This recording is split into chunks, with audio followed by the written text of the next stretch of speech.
Beginner's Mind. People say that practicing Zen is difficult, but there's a misunderstanding as to why. It's not difficult because it is hard to sit in the cross-legged position or to attain enlightenment. It is difficult because it is hard to keep our mind pure and our practice pure in its fundamental sense. The Zen school developed in many ways after it was established in China, but at the same time it became more and more impure. But I do not want to talk about Chinese Zen or the history of Zen. I'm interested in helping you keep your practice from becoming impure. In Japan we have the phrase shoshin, which means beginner's mind. The goal of practice is always to keep our beginner's mind. Suppose you recite the Prajnaparamita Sutra only once. It might be a very good recitation. But what would happen to you if you recited it twice, 3 times, 4 times, or more? You might easily lose your original attitude towards it. The same thing will happen in your other Zen practices. For a while you will keep your beginner's mind. But if you continue to practice 1, 2, 3 years or more, although you may improve some, you're liable to lose the limitless meaning of original mind. For Zen students, the most important thing is not to be dualistic. Our original mind includes everything within itself. It is always rich and sufficient within itself. You should not lose your self-sufficient state of mind. This does not mean a closed mind, but actually an empty mind and a ready mind. If your mind is empty, it is always ready for anything. It is open to everything. In the beginner's mind, there are many possibilities. In the expert's mind, there are few.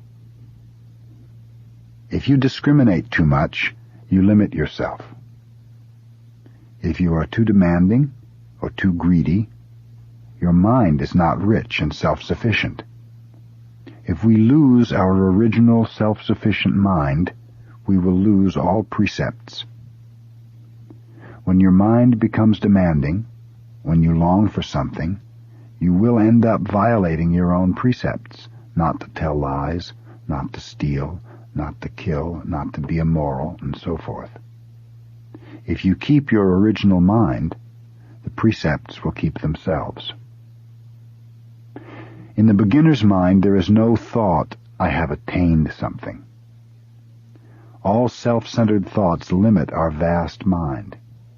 When we have no thought of achievement, no thought of self, we are true beginners.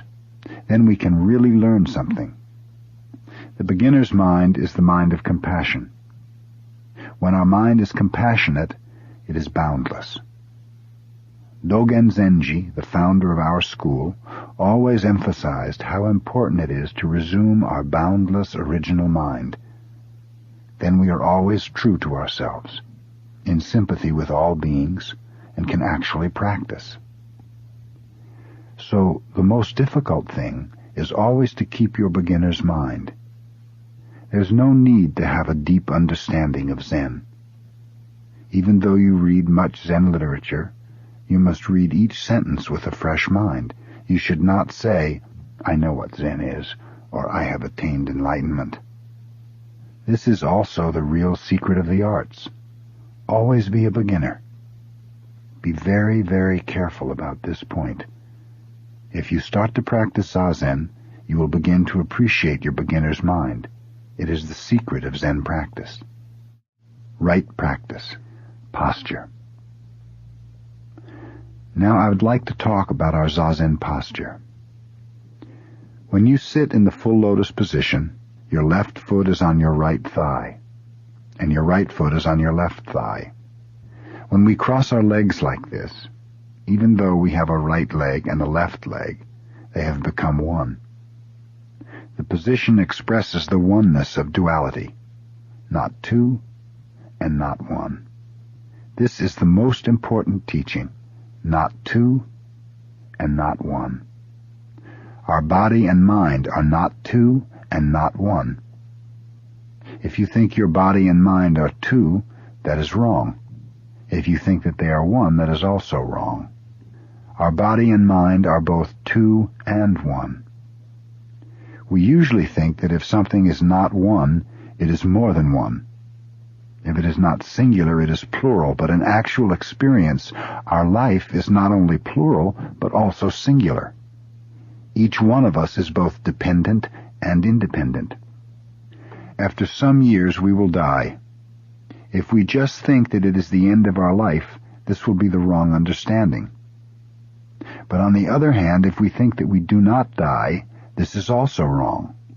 We die and we do not die. This is the right understanding. Some people may say that our mind or soul exists forever, and it is only our physical body which dies. But this is not exactly right, because both mind and body have their end. But at the same time, it is also true that they exist eternally. And even though we say mind and body, they are actually two sides of one coin. This is the right understanding. So when we take this posture, it symbolizes this truth. When I have the left foot on the right side of my body and the right foot on the left side of my body, I do not know which is which. So either may be the left or the right side. The most important thing in taking the Zazen posture is to keep your spine straight. Your ears and your shoulders should be on one line. Relax your shoulders and push up toward the ceiling with the back of your head. And you should pull your chin in. When your chin is tilted up, you have no strength in your posture. You are probably dreaming. Also, to gain strength in your posture, press your diaphragm down toward your hara, or lower abdomen. This will help you maintain your physical and mental balance. When you try to keep this posture, at first you may find some difficulty breathing naturally. But when you get accustomed to it, you will be able to breathe naturally and deeply. Your hand should form the cosmic mudra. If you put your left hand on top of your right, middle joints of your middle fingers together, and touch your thumbs lightly together, as if you held a piece of paper between them, your hands will make a beautiful oval. You should keep this universal mudra with great care, as if you were holding something very precious in your hand. Your hand should be held against your body, with your thumbs at about the height of your navel. Hold your arms freely and easily, and slightly away from your body, as if you held an egg under each arm without breaking it. You should not be tilted sideways, backwards, or forwards. You should be sitting straight up, as if you were supporting the sky with your head. This is not just form or breathing. It expresses the key point of Buddhism. It is a perfect expression of your Buddha nature.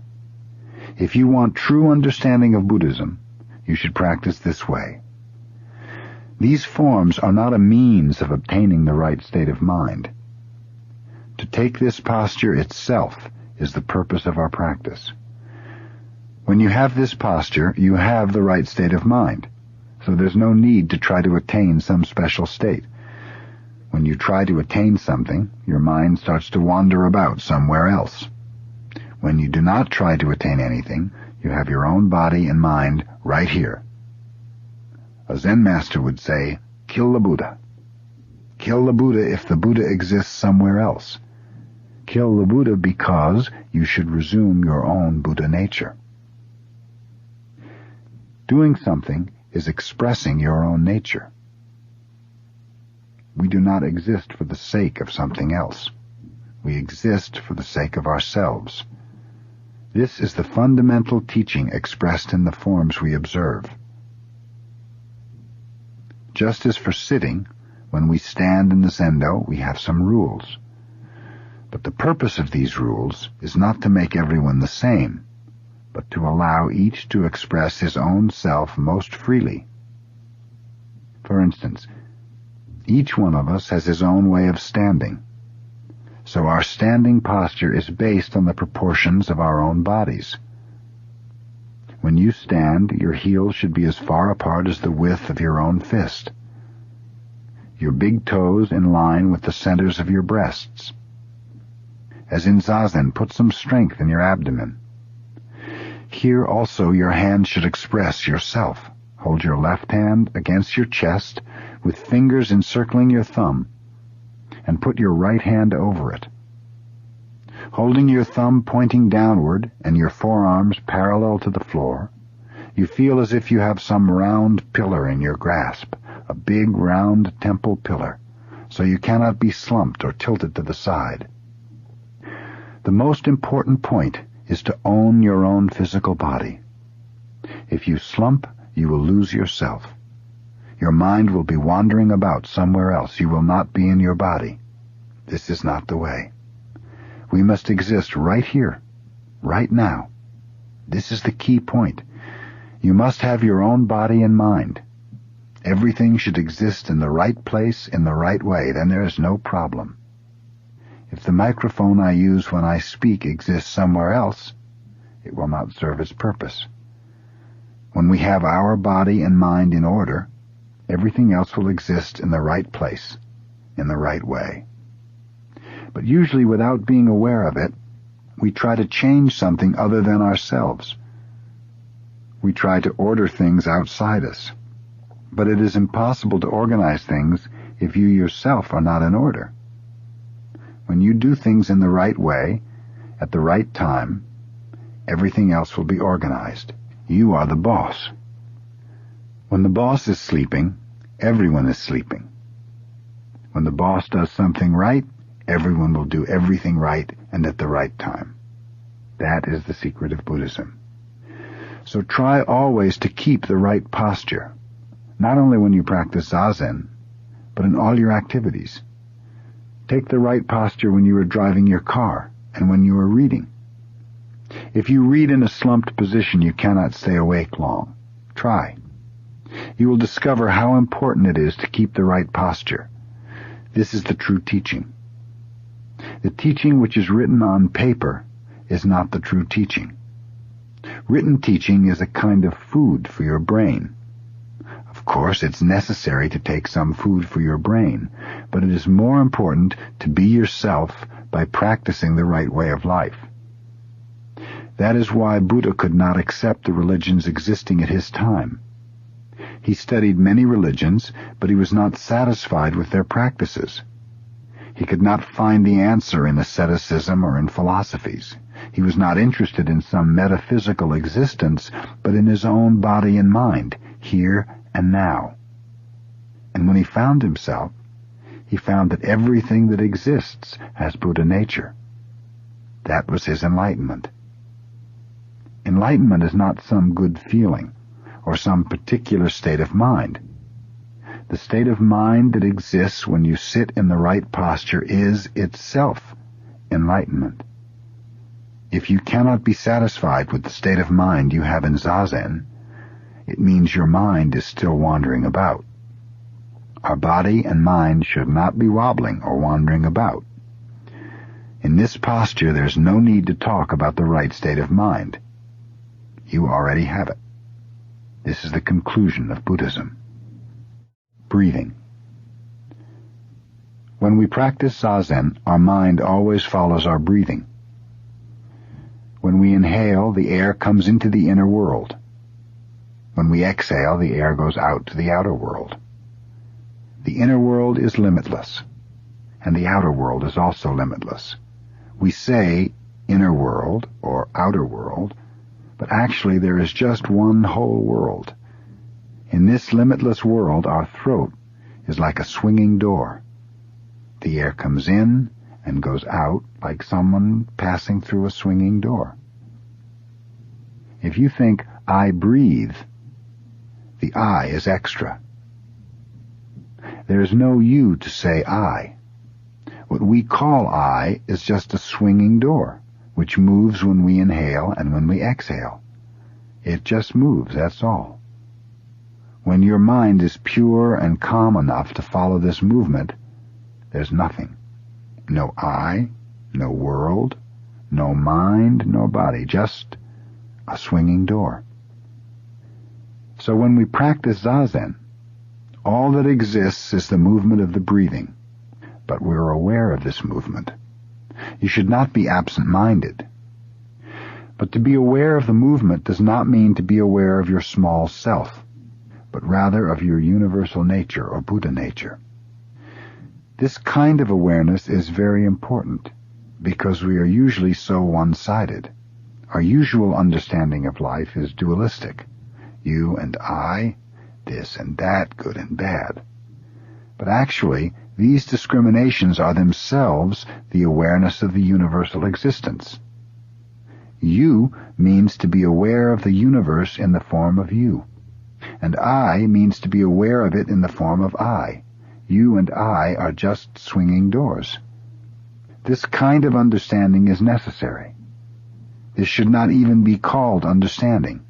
It is actually the true experience of life through Zen practice. So when you practice Zazen, there's no idea of time or space. You may say we started sitting at 5:45 in this room. Thus you have some idea of time, 5:45, and some idea of space in this room.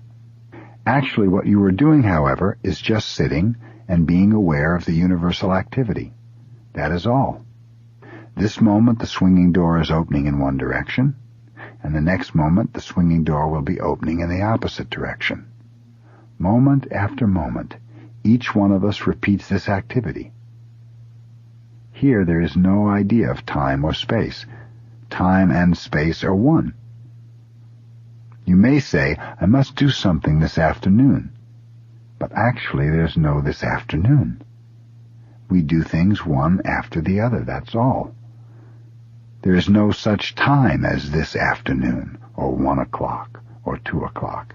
At 1 o'clock you will eat your lunch. To eat lunch is itself 1 o'clock. You will be somewhere, but that place cannot be separated from 1 o'clock. For someone who actually appreciates our life, they're the same. But when we become tired of our life, we may say, I shouldn't have come to this place. It may have been much better to have gone to some other place for lunch. This place is not so good. In your mind, you create an idea of place separate from an actual time. Or you may say, this is bad, so I should not do this. Actually, when you say, I should not do this, you are doing not doing in that moment. So there's no choice for you. When you separate the idea of time and space, you feel as if you have some choice. But actually, you have to do something, or you have to do not doing. Not to do something is doing something. Good and bad are only in your mind, so we should not say this is good or this is bad. Instead of saying bad, you should say not to do. If you think this is bad, it will create some confusion for you. So in the realm of pure religion, there is no confusion of time and space or good or bad. All that we should do is just do something as it comes. Do something. Whatever it is, we should do it, even if it is not doing something. We should live in this moment. So when we sit, we concentrate on our breathing, and we become a swinging door, and we do something we should do, something we must do. This is Zen practice. In this practice, there's no confusion. If you establish this kind of life, you have no confusion whatsoever. Tozan, a famous Zen master, said, "The blue mountain is the father of the white cloud. The white cloud is the son of the blue mountain. All day long they depend on each other, without being dependent on each other. The white cloud is always the white cloud. The blue mountain is always the blue mountain." This is a pure, clear interpretation of life. There may be many things like the white cloud and blue mountain. Man and woman, teacher and disciple. They depend on each other. But the white cloud should not be bothered by the blue mountain. The blue mountain should not be bothered by the white cloud. They're quite independent, but yet dependent. This is how we live and how we practice Zazen. When we become truly ourselves, we just become a swinging door, and we are purely independent of, and at the same time dependent upon everything. Without air, we cannot breathe. Each one of us is in the midst of myriads of worlds. We are in the center of the world, always, moment after moment. So we are completely dependent and independent.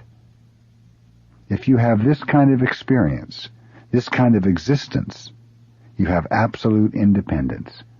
You will not be bothered by anything. So when you practice Zazen, your mind should be concentrated on your breathing. This kind of activity is the fundamental activity of the universal being. Without this experience, this practice, it is impossible to attain absolute freedom. Control.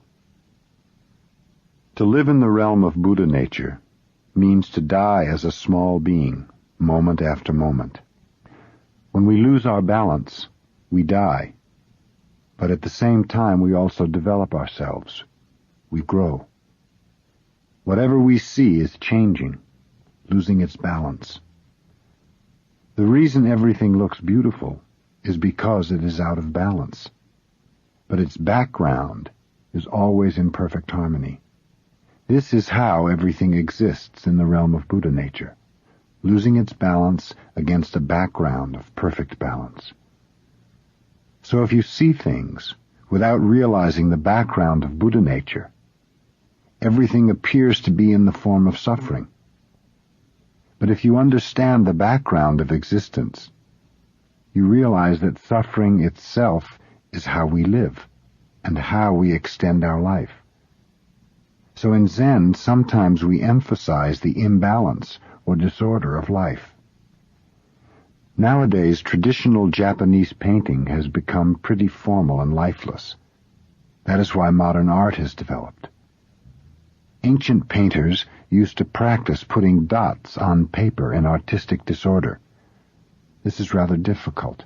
Even though you try to do it, usually what you do is arranged in some order. You think you can control it, but you cannot. It is almost impossible to arrange your dots out of order. It is the same with taking care of your everyday life. Even though you try to put people under some control, it is impossible. You cannot do it. The best way to control people is to encourage them to be mischievous. Then they will be in control in its wider sense. To give your sheep or cow a large, spacious meadow is the way to control him. So it is with people. First let them do what they want, and watch them. This is the best policy.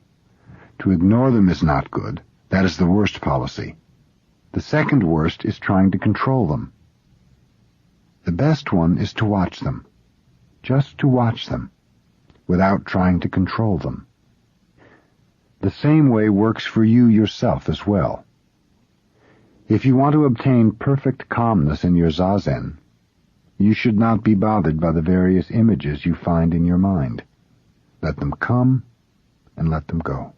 Then they will be under control. But this policy is not so easy. It sounds easy, but it requires some special effort. How to make this kind of effort is the secret of practice. Suppose you are sitting under some extraordinary circumstances. If you try to calm your mind, you will be unable to sit, and if you try not to be disturbed, your effort will not be the right effort. The only effort that will help you is to count your breathing, or to concentrate on your inhaling and exhaling. We say concentration, but to concentrate your mind on something is not the true purpose of Zen. The true purpose is to see things as they are, to observe things as they are, and to let everything go as it goes. This is to put everything under control, in its widest sense. Zen practice is to open up our small mind. So concentrating is just an aid to help you realize big mind, or the mind that is everything. If you want to discover the true meaning of Zen in your everyday life, you have to understand the meaning of keeping your mind on your breathing and your body in the right posture in Zazen. You should follow the rules of practice, and your study should become more subtle and careful. Only in this way can you experience the vital freedom of Zen. Dogen Zenji said, time goes from present to past. This is absurd, but in our practice, sometimes it is true. Instead of time progressing from past to present, it goes backwards from present to past. Yoshitsune was a famous warrior who lived in medieval Japan. Because of the situation of the country at that time, he was sent to the northern provinces, where he was killed. Before he left, he bade farewell to his wife, and soon after she wrote in a poem, "Just as you unreel the thread from a spool, I want the past to become present." When she said this, actually she made past time present. In her mind, the past became alive and was the present. So as Dogen said, time goes from present to past. This is not true in our logical mind, but it is in the actual experience of making past time present. There we have poetry, and there we have human life. When we experience this kind of truth, it means we have found the true meaning of time. Time constantly goes from past to present and from present to future. This is true, but it is also true that time goes from future to present and from present to past. A Zen master once said, "To go eastward 1 mile is to go westward 1 mile." This is vital freedom. We should acquire this kind of perfect freedom. But perfect freedom is not found without some rules. People, especially young people, think that freedom is to do just what they want, that in Zen there is no need for rules. But it is absolutely necessary for us to have some rules. But this does not mean always to be under control. As long as you have rules, you have a chance for freedom. To try to obtain freedom without being aware of the rules means nothing. It is to acquire this perfect freedom that we practice Zazen. Mind weeds. When the alarm rings early in the morning and you get up, I think you do not feel so good. It is not easy to go and sit. And even after you arrive at the Zendo and begin Zazen, you have to encourage yourself to sit well. These are just waves of your mind. In pure Zazen, there should not be any waves in your mind. While you are sitting, these waves will become smaller and smaller, and your effort will change into some subtle feeling. We say, pulling out the weeds, we give nourishment to the plant. We pull the weeds and bury them near the plant to give it nourishment. So even though you have some difficulty in your practice, even though you have some waves while you are sitting, those waves themselves will help you. So you should not be bothered by your mind. You should rather be grateful for the weeds, because eventually they will enrich your practice. If you have some experience of how the weeds in your mind change into mental nourishment, your practice will make remarkable progress. You will feel the progress. You will feel how they change into self-nourishment. Of course, it is not so difficult to give some philosophical or psychological interpretation of our practice, but that is not enough. We must have the actual experience of how our weeds change into nourishment. Strictly speaking, any effort we make is not good for our practice, because it creates waves in our mind. It is impossible, however, to attain absolute calmness of our mind without any effort. We must make some effort, but we must forget ourselves in the effort we make. In this realm there's no subjectivity or objectivity. Our mind is just calm, without even any awareness. In this unawareness, every effort and every idea and thought will vanish. So it is necessary for us to encourage ourselves and to make an effort up to the last moment when all effort disappears. You should keep your mind on your breathing until you are not aware of your breathing. We should try to continue our effort forever, but we should not expect to reach some stage when we will forget all about it. We should just try to keep our mind on our breathing. That is our actual practice. That effort will be refined more and more while you are sitting. At first, the effort you make is quite rough and impure, but by the power of practice, the effort will become purer and purer. When your effort becomes pure, your body and mind become pure. This is the way we practice Zen. Once you understand our innate power to purify ourselves and our surroundings, you can act properly, and you will learn from those around you, and you will become friendly with others. This is the merit of Zen practice.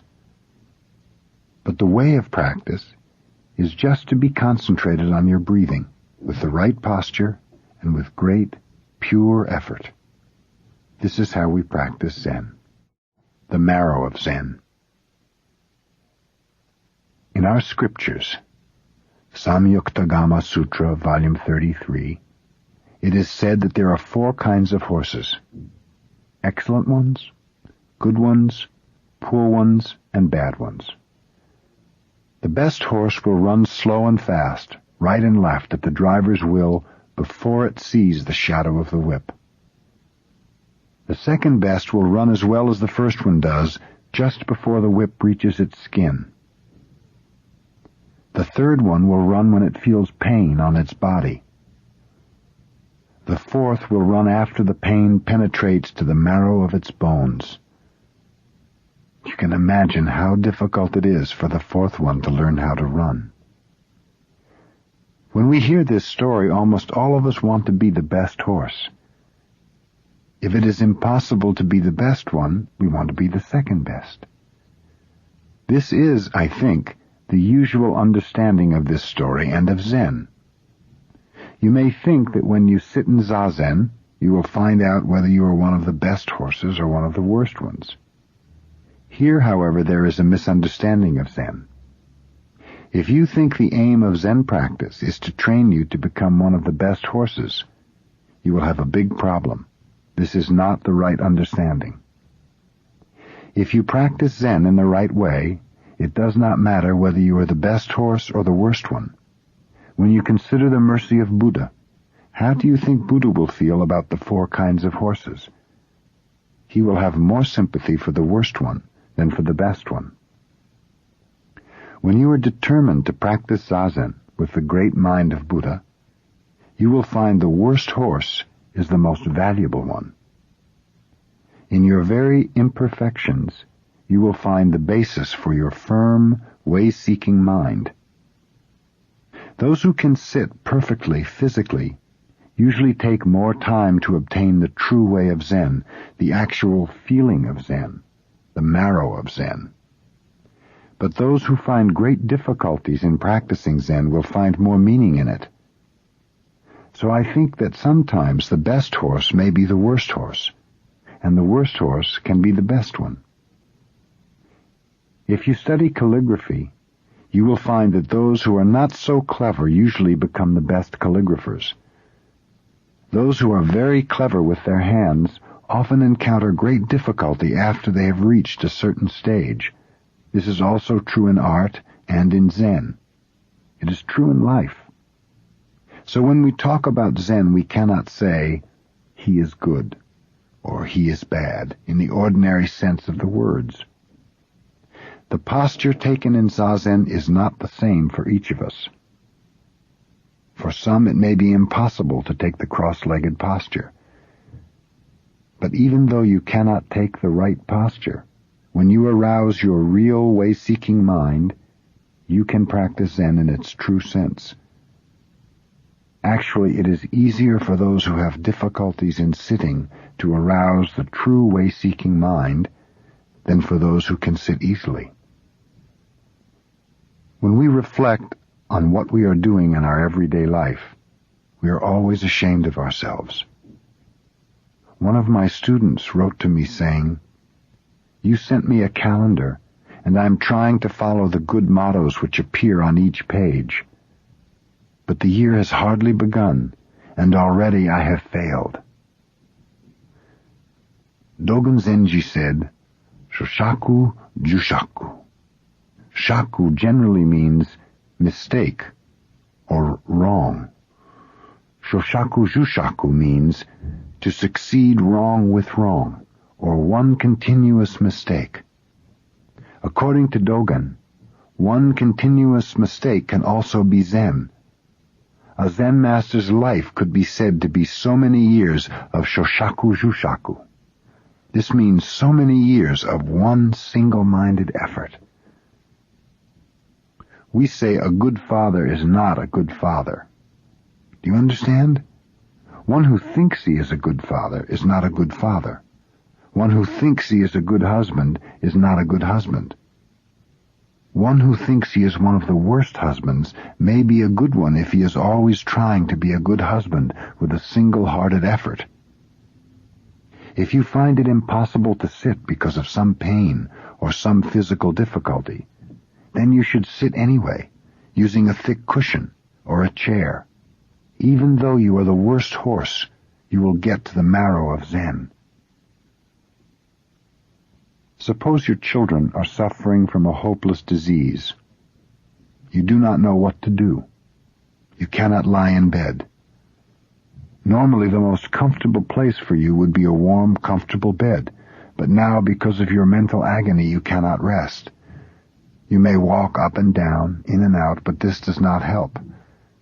Actually, the best way to relieve your mental suffering is to sit in Zazen, even in such a confused state of mind and bad posture. If you have no experience of sitting in this kind of difficult situation, you are not a Zen student. No other activity will appease your suffering. In other restless positions you have no power to accept your difficulties, but in the Zazen posture, which you have acquired by long, hard practice, your body and mind have great power to accept things as they are, whether they are agreeable or disagreeable. When you feel disagreeable, it is better for you to sit. There is no other way to accept your problem and work on it. Whether you are the best horse or the worst, or whether your posture is good or bad is out of the question. Everyone can practice Zazen, and in this way work on his problems and accept them. When you are sitting in the middle of your own problem, which is more real to you, your problem or you yourself? The awareness that you are here, right now, is the ultimate fact. This is the point you will realize by Zazen practice. In continuous practice, under a succession of agreeable and disagreeable situations, you will realize the marrow of Zen and acquire its true strength. Bowing. After Zazen, we bow to the floor 9 times. By bowing, we are giving up ourselves. To give up ourselves means to give up our dualistic ideas. So there is no difference between Zazen practice and bowing. Usually to bow means to pay our respects to something which is more worthy of respect than ourselves. But when you bow to Buddha, you should have no idea of Buddha. You just become one with Buddha. You are already Buddha himself. When you become one with Buddha, one with everything that exists, you find the true meaning of being.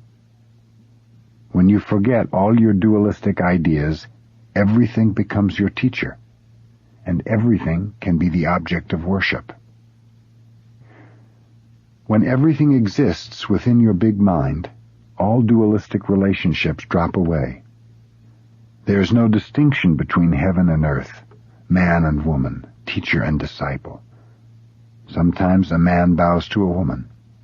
Sometimes a woman bows to a man. Sometimes the disciple bows to the master. Sometimes the master bows to the disciple.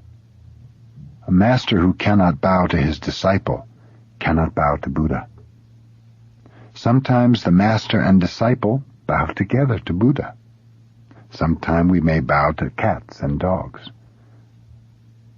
In your big mind, everything has the same value. Everything is Buddha himself. You see something or hear a sound, and there you have everything, just as it is. In your practice, you should accept everything as it is, giving to each thing the same respect given to a Buddha. Here there is Buddhahood. Then Buddha bows to Buddha, and you bow to yourself. This is the true bow.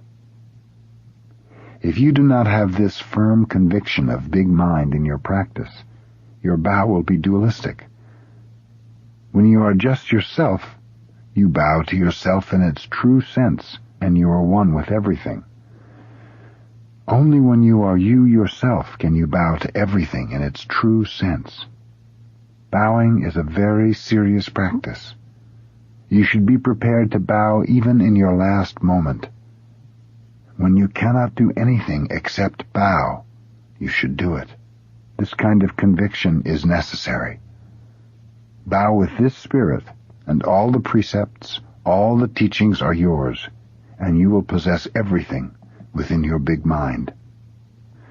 Sen no Rikyu, the founder of the Japanese tea ceremony, committed harakiri, ritual suicide by disembowelment, in 1591 at the order of his lord Hideyoshi.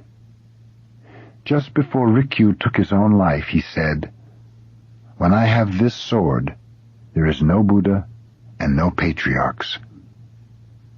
He meant that when we have the sword of big mind, there is no dualistic world. The only thing which exists is this spirit. This kind of imperturbable spirit was always present in Rikyu's tea ceremony. He never did anything in just a dualistic way. He was ready to die in each moment. In ceremony after ceremony, he died, and he renewed himself. This is the spirit of the tea ceremony. This is how we bow. My teacher had a callus on his forehead from bowing. He knew he was an obstinate, stubborn fellow, and so he bowed and bowed and bowed. The reason he bowed was that inside himself he always heard his master's scolding voice. He had joined the Soto order when he was 30, which for a Japanese priest is rather late. When we are young, we are less stubborn, and it is easier to get rid of our selfishness. So his master always called my teacher, "You lately joined fellow," and scolded him for joining so late. Actually, his master loved him for his stubborn character. When my teacher was 70, he said, "When I was young, I was like a tiger. But now, I'm like a cat." He was very pleased to be like a cat. Bowing helps to eliminate our self-centered ideas. This is not so easy. It is difficult to get rid of these ideas, and bowing is a very valuable practice. The result is not the point. It is the effort to improve ourselves that is valuable. There is no end to this practice. Each bow expresses one of the 4 Buddhist vows. These vows are, although sentient beings are innumerable, we vow to save them. Although our evil desires are limitless, we vow to be rid of them. Although the teaching is limitless, we vow to learn it all. Although Buddhism is unattainable, we vow to attain it. If it is unattainable, how can we attain it? But we should. That is Buddhism.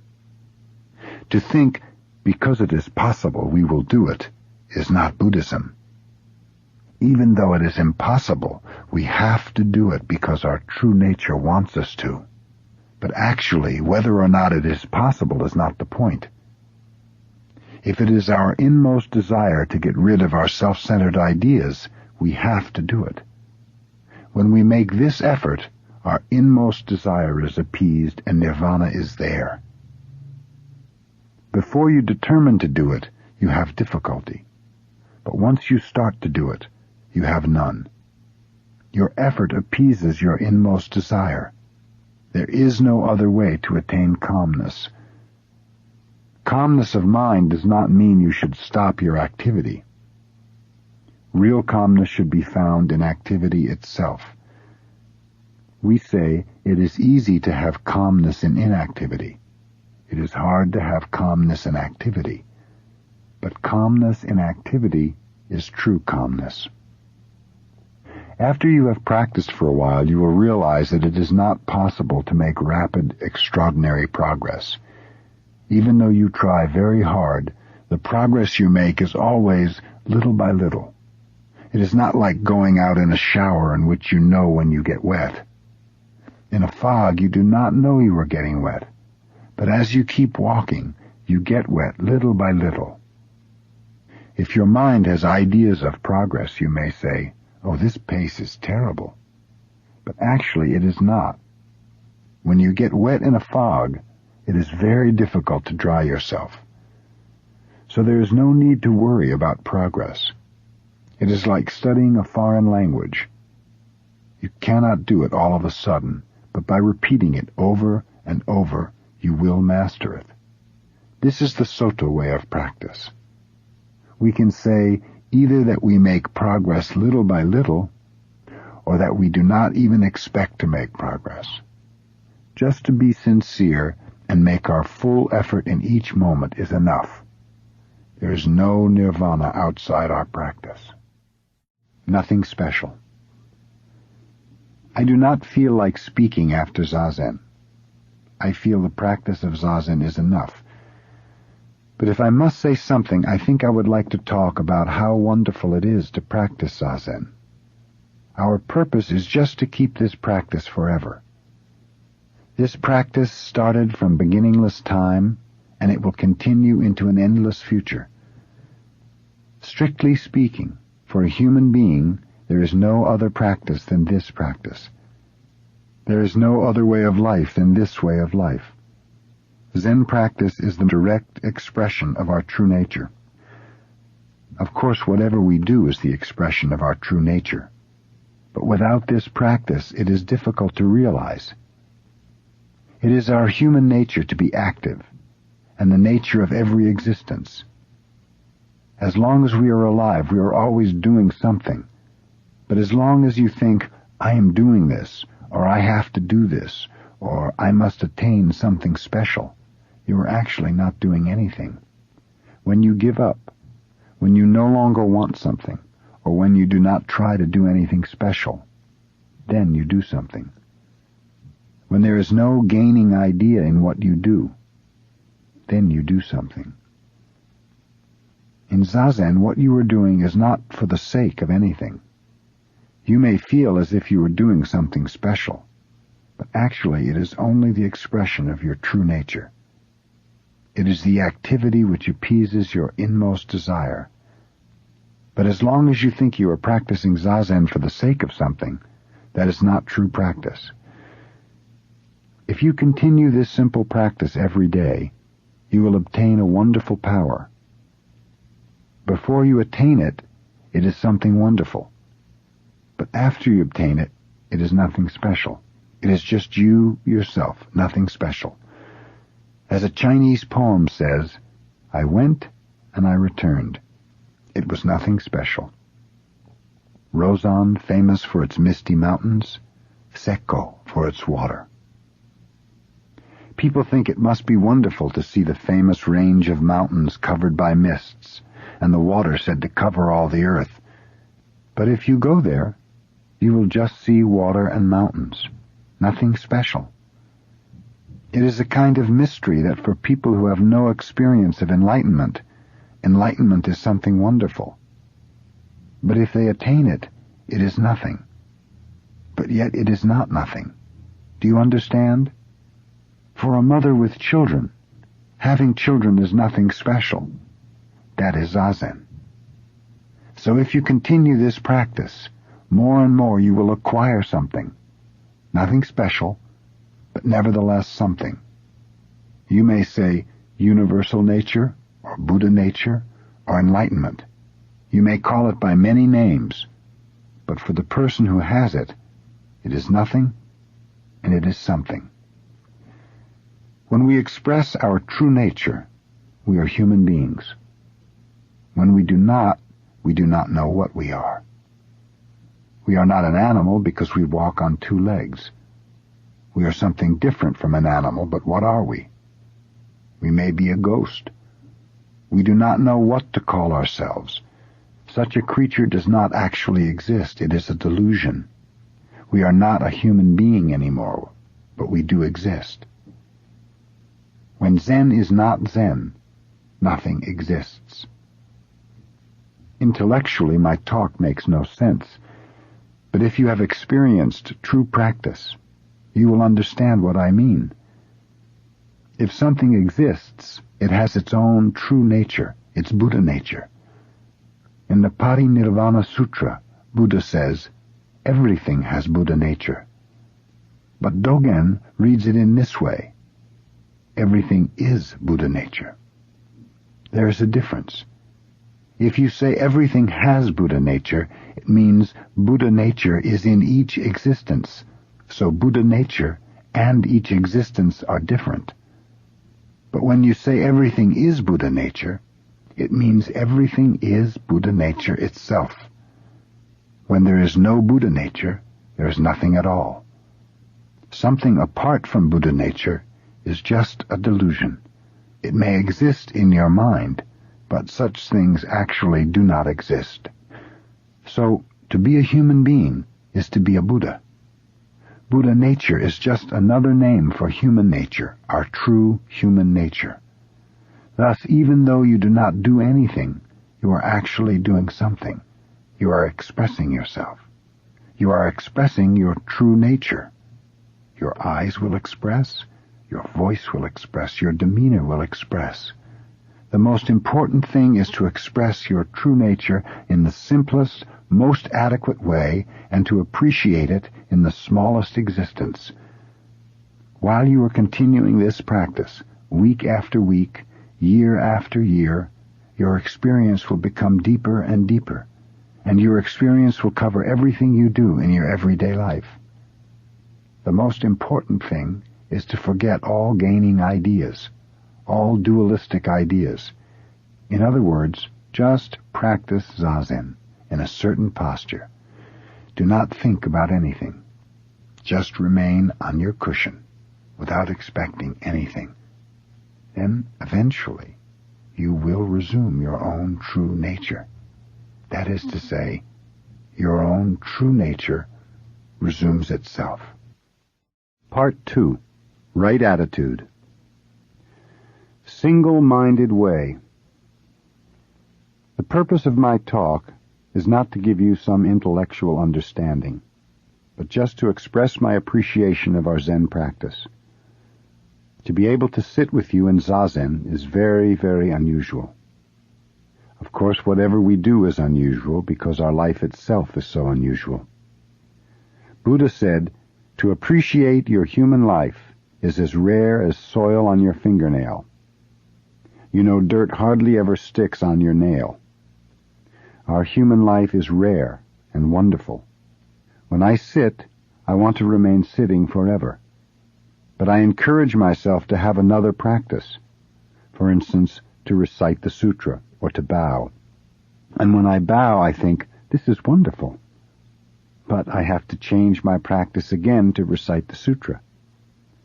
So the purpose of my talk is to express my appreciation.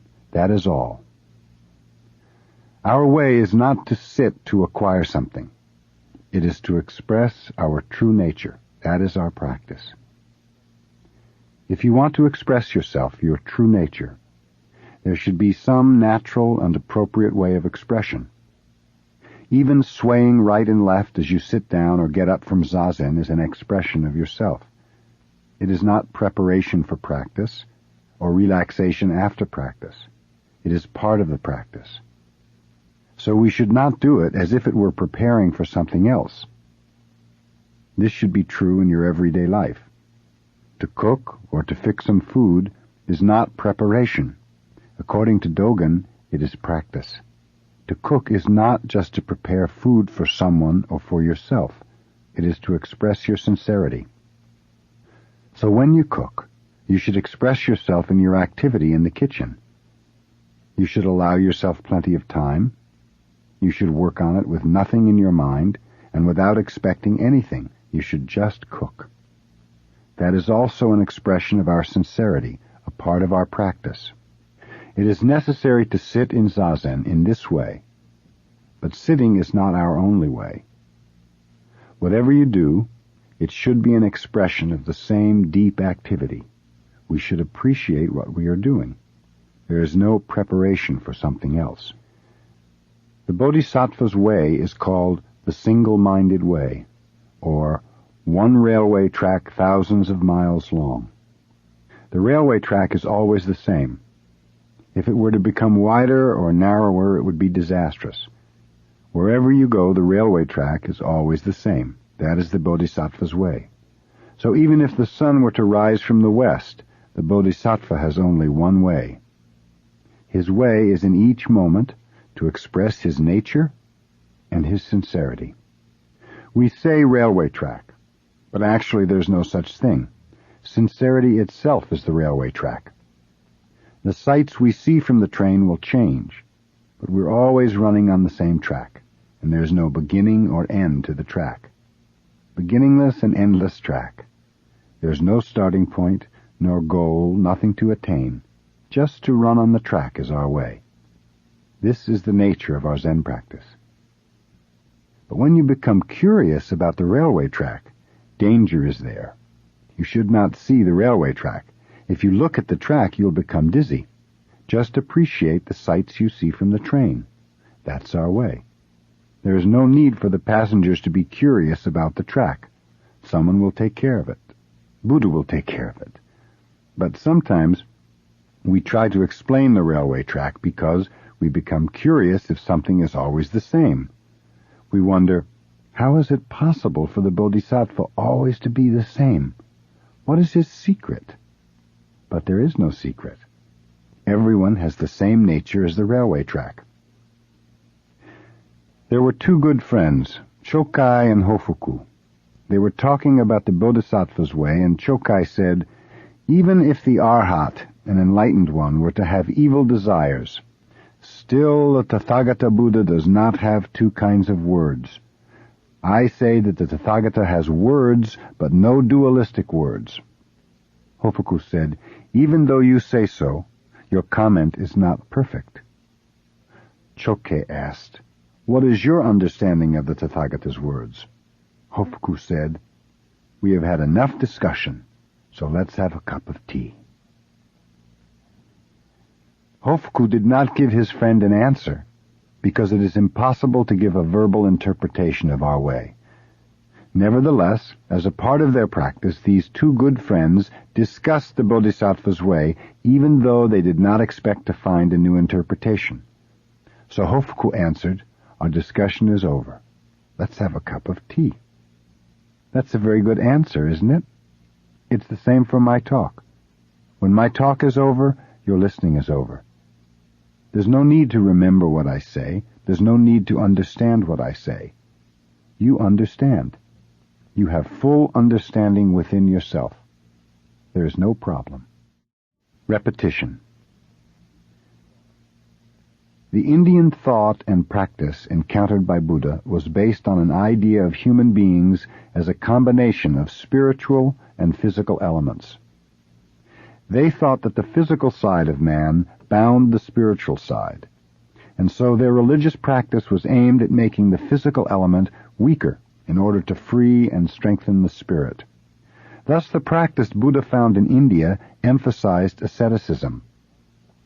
But Buddha found when he practiced asceticism that there was no limit to the attempt to purge ourselves physically, and that it made religious practice very idealistic. This kind of war with our body can only end when we die. But according to this Indian thought, we will return in another life, and another life, to repeat the struggle over and over again without ever attaining perfect enlightenment. And even if you think you can make your physical strength weak enough to free your spiritual power, it will only work as long as you continue your ascetic practice. If you resume your everyday life, you will have to strengthen your body, but then you'll have to weaken it again to regain your spiritual power. And then you'll have to repeat this process over and over again. This may be too great a simplification of the Indian practice encountered by Buddha, and we may laugh at it. But actually, some people continue this practice even today. Sometimes without realizing it, this idea of asceticism is in the back of their minds. But practicing in this way will not result in any progress. Buddha's way was quite different. At first he studied the Hindu practice of his time and area, and he practiced asceticism. But Buddha was not interested in the elements comprising human beings, nor in metaphysical theories of existence. He was more concerned about how he himself existed in this moment. That was his point. Bread is made from flour. How flour becomes bread when put in the oven was for Buddha the most important thing. How we become enlightened was his main interest. The enlightened person is some perfect, desirable character for himself and for others. Buddha wanted to find out how human beings develop this ideal character, how various sages in the past became sages. In order to find out how dough became perfect bread, he made it over and over again until he became quite successful. That was his practice. But we may find it not so interesting to cook the same thing over and over again every day. It is rather tedious, you may say. If you lose the spirit of repetition, it will become quite difficult. But it will not be difficult if you are full of strength and vitality. Anyway, we cannot keep still. We have to do something. So if you do something, you should be very observant and careful and alert. Our way is to put the dough in the oven and watch it carefully. Once you know how the dough becomes bread, you will understand enlightenment. So how this physical body becomes a sage is our main interest. We are not so concerned about what flour is, or what dough is, or what a sage is. A sage is a sage. Metaphysical explanations of human nature are not the point. So the kind of practice we stress thus cannot become too idealistic. If an artist becomes too idealistic, he will commit suicide, because between his ideal and his actual ability there is a great gap. Because there is no bridge long enough to go across the gap, he will begin to despair. That is the usual spiritual way. But our spiritual way is not so idealistic. In some sense we should be idealistic. At least we should be interested in making bread which tastes and looks good. Actual practice is repeating over and over again until you find out how to become bread. There is no secret in our way. Just to practice Zazen and put ourselves into the oven is our way. Zen and excitement. My master died when I was 31. Although I wanted to devote myself just to Zen practice at a Heiji monastery, I had to succeed my master at his temple. I became quite busy, and being so young I had many difficulties. These difficulties gave me some experience, but it meant nothing compared with the true, calm, serene way of life. It is necessary for us to keep the constant way. Zen is not some kind of excitement, but concentration on our usual everyday routine. If you become too busy and too excited, your mind becomes rough and ragged. This is not good. If possible, try to be always calm and joyful and keep yourself from excitement. Usually we become busier and busier, day by day, year by year, especially in our modern world. If we revisit old, familiar places after a long time, we are astonished by the changes. It cannot be helped. But if we become interested in some excitement or in our own change, we will become completely involved in our busy life and we will be lost. But if your mind is calm and constant, you can keep yourself away from the noisy world, even though you are in the midst of it. In the midst of noise and change, your mind will be quiet and stable. Zen is not something to get excited about. Some people start to practice Zen just out of curiosity, and they only make themselves busier. If your practice makes you worse, it is ridiculous. I think that if you try to do Zazen once a week, that will make you busy enough. Do not be too interested in Zen. When young people get excited about Zen, they often give up schooling and go to some mountain or forest in order to sit. That kind of interest is not true interest. Just continue in your calm, ordinary practice, and your character will be built up. If your mind is always busy, there will be no time to build, and you will not be successful, particularly if you work too hard on it. Building character is like making bread. You have to mix it, little by little, step by step, and moderate temperature is needed. You know yourself quite well, and you know how much temperature you need. You know exactly what you need.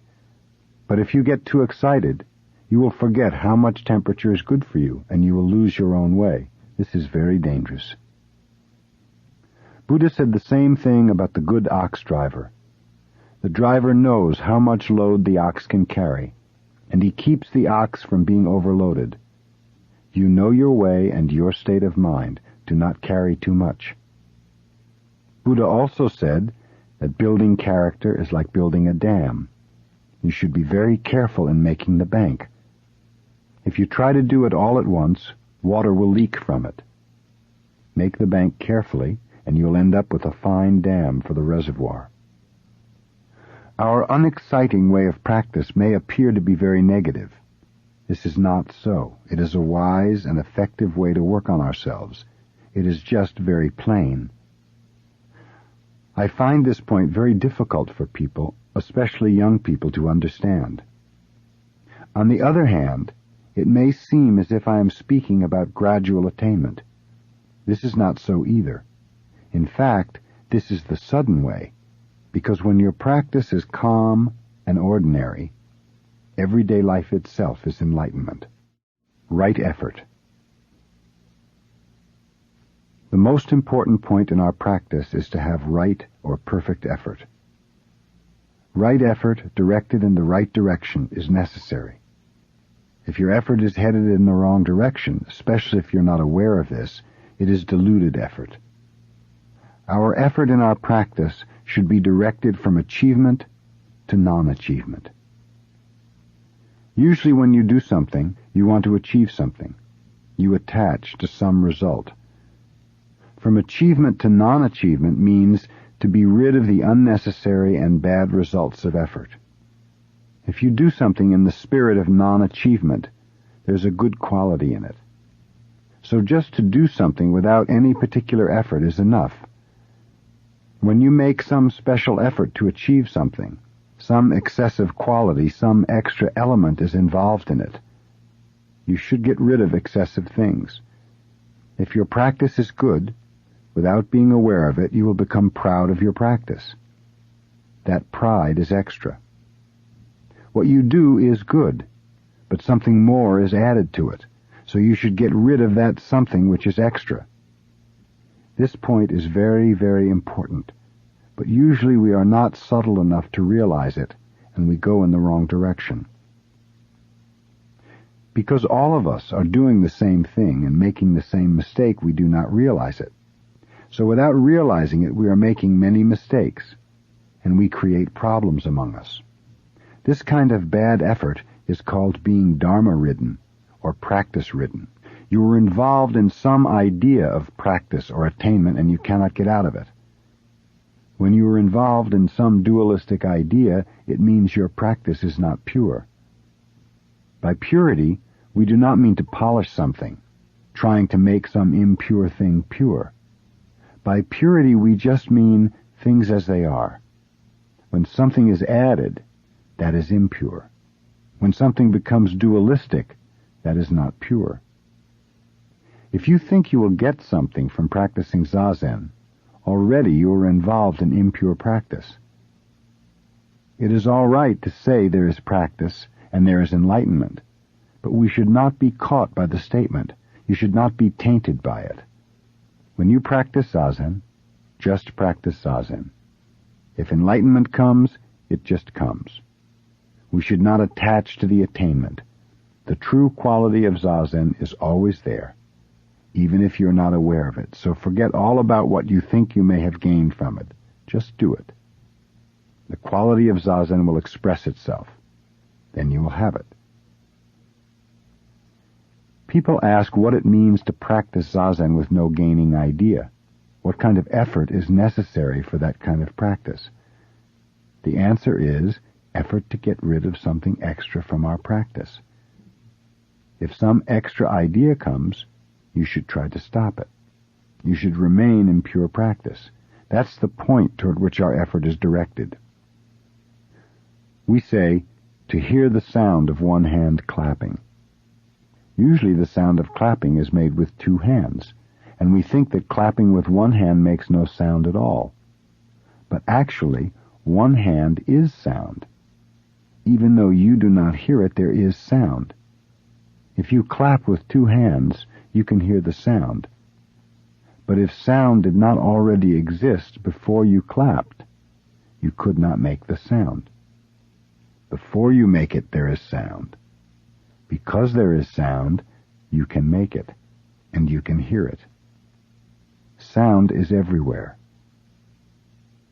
If you just practice it, there is sound. Do not try to listen to it. If you do not listen to it, the sound is all over. Because you try to hear it, sometimes there is sound and sometimes there is no sound. Do you understand? Even though you do not do anything, you have the quality of Zazen, always. But if you try to find it, if you try to see the quality, you have no quality. You are living in this world as one individual. But before you take the form of a human being, you are already there, always there. We are always here. Do you understand? You think before you were born you were not here. But how is it possible for you to appear in this world when there is no you? Because you are already there, you can appear in the world. Also, it is not possible for something to vanish which does not exist. Because something is there, something can vanish. You may think that when you die, you disappear, you no longer exist. But even though you vanish, something which is existent cannot be non-existent. That is the magic. We ourselves cannot put any magic spells on this world. The world is its own magic. If we are looking at something, it can vanish from our sight. But if we do not try to see it, that something cannot vanish. Because you are watching it, it can disappear. But if no one is watching, how is it possible for anything to disappear? If someone is watching you, you can escape from him. But if no one is watching, you cannot escape from yourself. So try not to see something in particular. Try not to achieve anything special. You already have everything in your own pure quality. If you understand this ultimate fact, there is no fear. There may be some difficulty, of course, but there is no fear. If people have difficulty without being aware of the difficulty, that is true difficulty. They may appear very confident.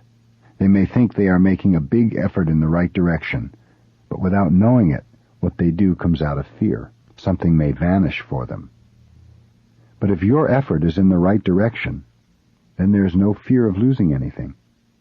Even if it is in the wrong direction, if you are aware of that, you will not be deluded.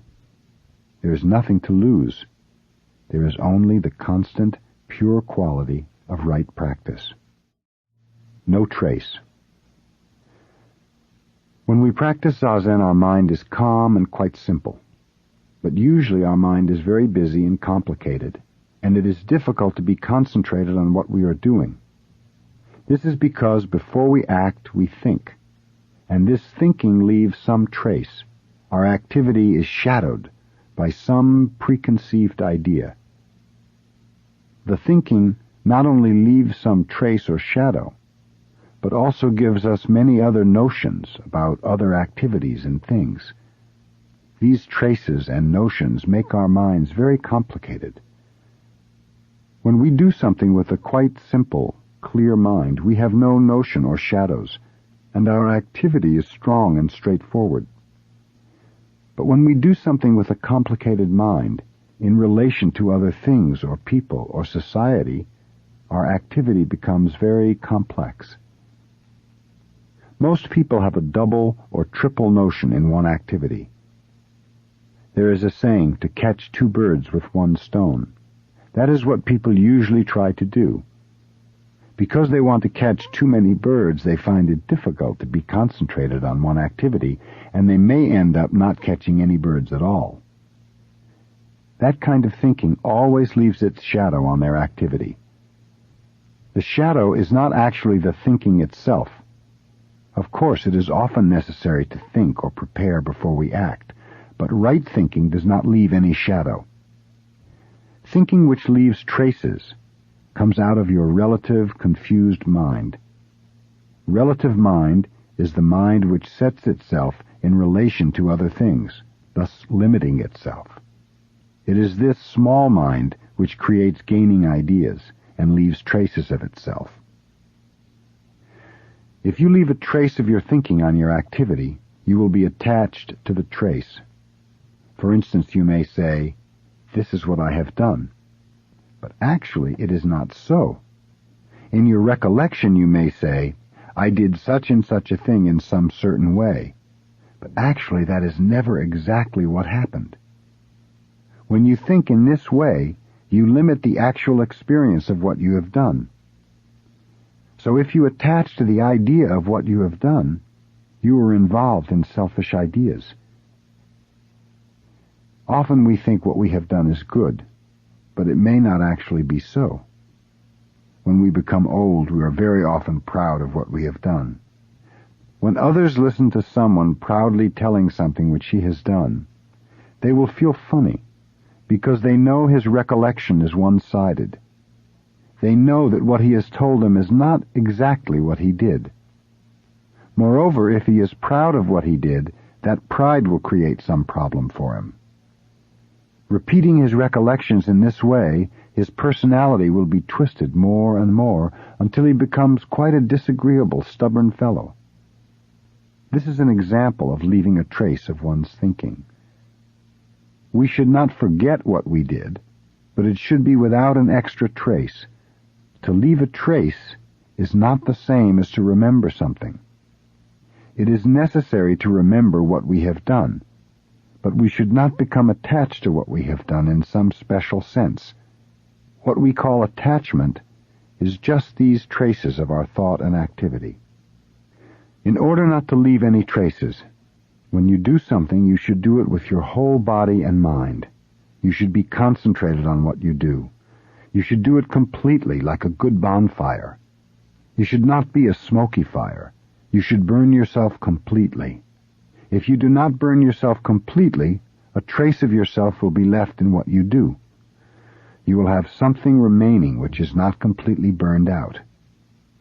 Zen activity is activity which is completely burned out, with nothing remaining but ashes. This is the goal of our practice. That is what Dogen meant when he said, "Ashes do not come back to firewood." Ash is ash. Ash should be completely ash. The firewood should be firewood. When this kind of activity takes place, one activity covers everything. So our practice is not a matter of 1 hour or 2 hours or 1 day or 1 year. If you practice Zazen with your whole body and mind, even for a moment, that is Zazen.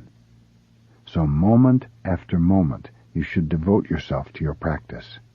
You should not have any remains after you do something. But this does not mean to forget all about it. If you understand this point, all the dualistic thinking and all the problems of life will vanish. When you practice Zen, you become one with Zen. There is no you and no Zazen. When you bow, there is no Buddha and no you. One complete bowing takes place, that is all. This is nirvana. When Buddha transmitted our practice to Maha Kashyapa. He just picked up a flower with a smile. Only Maha Kashyapa understood what he meant. No one else understood. We do not know if this is a historical event or not, but it means something. It is a demonstration of our traditional way. Some activity which covers everything is true activity, and the secret of this activity is transmitted from Buddha to us. This is Zen practice, not some teaching taught by Buddha or some rules of life set up by him. The teaching or the rules should be changed according to the place or according to the people who observe them, but the secret of this practice cannot be changed. It is always true. So for us, there is no other way to live in this world. I think this is quite true. And this is easy to accept, easy to understand, and easy to practice. If you compare the kind of life based on this practice with what is happening in this world or in human society, you will find out just how valuable the truth Buddha left us is. It is quite simple, and practice is quite simple. But even so, we should not ignore it. Its great value must be discovered. Usually when it is so simple, we say, "Oh, I know that. It is quite simple. Everyone knows that." But if we do not find its value, it means nothing. It is the same as not knowing. The more you understand culture, the more you will understand how true and how necessary this teaching is. Instead of only criticizing your culture, you should devote your mind and body to practicing this simple way. Then society and culture will grow out of you. It may be all right for the people who are too attached to their culture to be critical. Their critical attitude means they are coming back to the simple truth left by Buddha. But our approach is just to be concentrated on a simple, basic practice and a simple, basic understanding of life. There should be no traces in our activity. We should not attach to some fancy ideas or to some beautiful things. We should not seek for something good. The truth is always near at hand, within your reach. God-giving. Every existence in nature, every existence in the human world, every cultural work that we create is something which was given or is being given to us, relatively speaking. But as everything is originally one, we are in actuality giving out everything. Moment after moment we are creating something, and this is the joy of our life. But this I, which is creating and always giving out something, is not the small I. It is the big I. Even though you do not realize the oneness of this big I with everything, when you give something you feel good, because at that time you feel at one with what you are giving. This is why it feels better to give than to take. We have a saying, Danya Prajna Paramita. Danya means to give. Prajna is wisdom, and Paramita means to cross over or to reach the other shore. Our life can be seen as a crossing of a river. The goal of our life's effort is to reach the other shore, nirvana. Prajna Paramita, the true wisdom of life, is that in each step of the way, the other shore is actually reached. To reach the other shore with each step of the crossing is the way of true living. Danya Prajna Paramita is the first of the 6 ways of true living. The second is Sila Prajna Paramita, or the Buddhist precepts. Then there are Kshanti Prajna Paramita, or endurance, Virya Prajna Paramita, or ardor and constant effort, Dhyana Prajna Paramita, or Zen practice, and Prajna Paramita, or wisdom. Actually, these 6 Prajna Paramita are one, but as we can observe life from various sides, we count 6. Dogen Zenji said, to give is non-attachment. That is, just not to attach to anything is to give. It does not matter what is given. To give a penny or a piece of leaf is Danya Prajna Paramita. To give one line or even one word of teaching is Danya Prajna Paramita. If given in the spirit of non-attachment, the material offering and the teaching offering have the same value. With the right spirit, all that we do, all that we create, is Danya Prajna Paramita. So Dogen said, to produce something, to participate in human activity, is also Danya Prajna Paramita. To provide a ferry boat for people, or to make a bridge for people, is Danya Prajna Paramita. Actually, to give one line of the teaching may be to make a ferry boat for someone. According to Christianity, every existence in nature is something which was created for or given to us by God. That is the perfect idea of giving. But if you think that God created man, and that you are somehow separate from God, you are liable to think you have the ability to create something separate, something not given by Him. For instance, we create airplanes and highways, and when we repeat, I create, I create, I create, soon we forget who is actually the I which creates the various things. We soon forget about God. This is the danger of human culture. Actually, to create with the big I is to give. We cannot create and own what we create for ourselves, since everything was created by God. This point should not be forgotten. But because we do forget who is doing the creating and the reason for the creation, we become attached to the material or exchange value. This has no value in comparison to the absolute value of something as God's creation. Even though something has no material or relative value to any small I, it has absolute value in itself. Not to be attached to something is to be aware of its absolute value. Everything you do should be based on such an awareness, and not on material or self-centered ideas of value.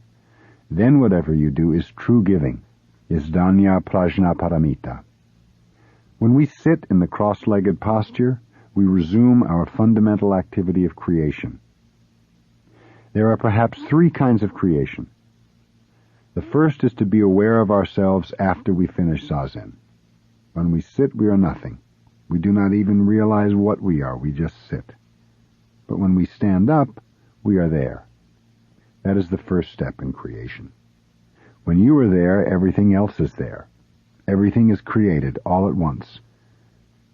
When we emerge from nothing, when everything emerges from nothing, we see it all as fresh, new creation.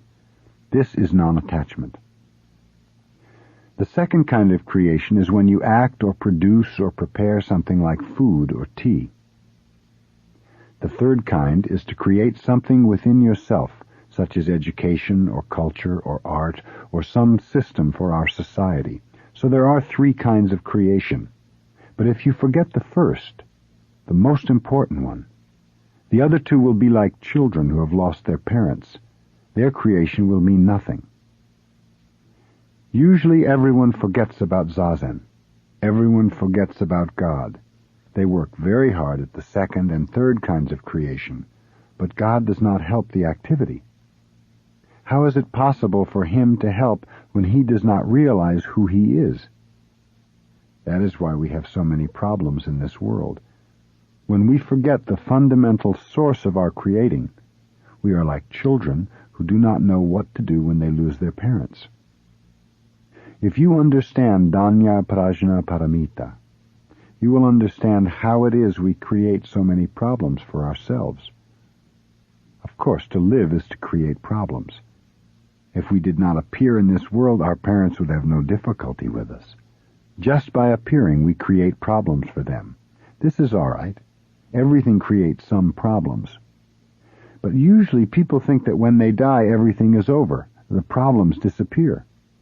But your death may create problems too. Actually, our problems should be solved or dissolved in this life. But if we are aware that what we do or what we create is really the gift of the big I, then we will not be attached to it, and we will not create problems for ourselves or for others. And we should forget day by day what we have done. This is true non-attachment, and we should do something new. To do something new, of course we must know our past, and this is all right. But we should not keep holding on to anything we have done. We should only reflect on it. And we must have some idea of what we should do in the future. But the future is the future. The past is the past. Now we should work on something new. This is our attitude and how we should live in this world. This is danya prajna paramita, to give something, or to create something for ourselves. So to do something through and through is to resume our true activity of creation. This is why we sit. If we do not forget this point, everything will be carried on beautifully. But once we forget this point, the world will be filled with confusion. Mistakes in practice. There are several poor ways of practice which you should understand. Usually when you practice Zazen, you become very idealistic and you set up an ideal or goal which you strive to attain and fulfill. But as I have often said, this is absurd. When you are idealistic, you have some gaining idea within yourself.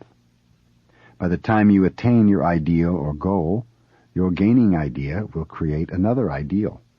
So as long as your practice is based on a gaining idea, and you practice Zazen in an idealistic way, you will have no time actually to attain your ideal. Moreover, you will be sacrificing the meat of your practice. Because your attainment is always ahead, you will always be sacrificing yourself now for some ideal in the future. You end up with nothing. This is absurd. It is not adequate practice at all. But even worse than this idealistic attitude is to practice Zazen in competition with someone else. This is a poor, shabby kind of practice. Our Soto way puts an emphasis on shikantaza, or just sitting. Actually, we do not have any particular name for our practice. When we practice Zazen, we just practice it.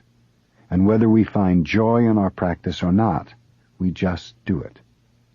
Even though we are sleepy and we are tired of practicing Zazen, of repeating the same thing day after day, even so, we continue our practice. Whether or not someone encourages our practice, we just do it. Even when you practice Zazen alone, without a teacher, I think you will find some way to tell whether your practice is adequate or not. When you are tired of sitting, or when you are disgusted with your practice, you should recognize this as a warning signal. You become discouraged with your practice when your practice has been idealistic. You have some gaining idea in your practice, and it is not pure enough. It is when your practice is rather greedy that you become discouraged with it. So you should be grateful that you have a sign or warning signal to show you the weak point in your practice. At that time, forgetting all about your mistake and renewing your way, you can resume your original practice. This is a very important point. So as long as you continue your practice, you are quite safe. But as it is very difficult to continue, you must find some way to encourage yourself. As it is hard to encourage yourself without becoming involved in some poor kind of practice, to continue our pure practice by yourself may be rather difficult. This is why we have a teacher.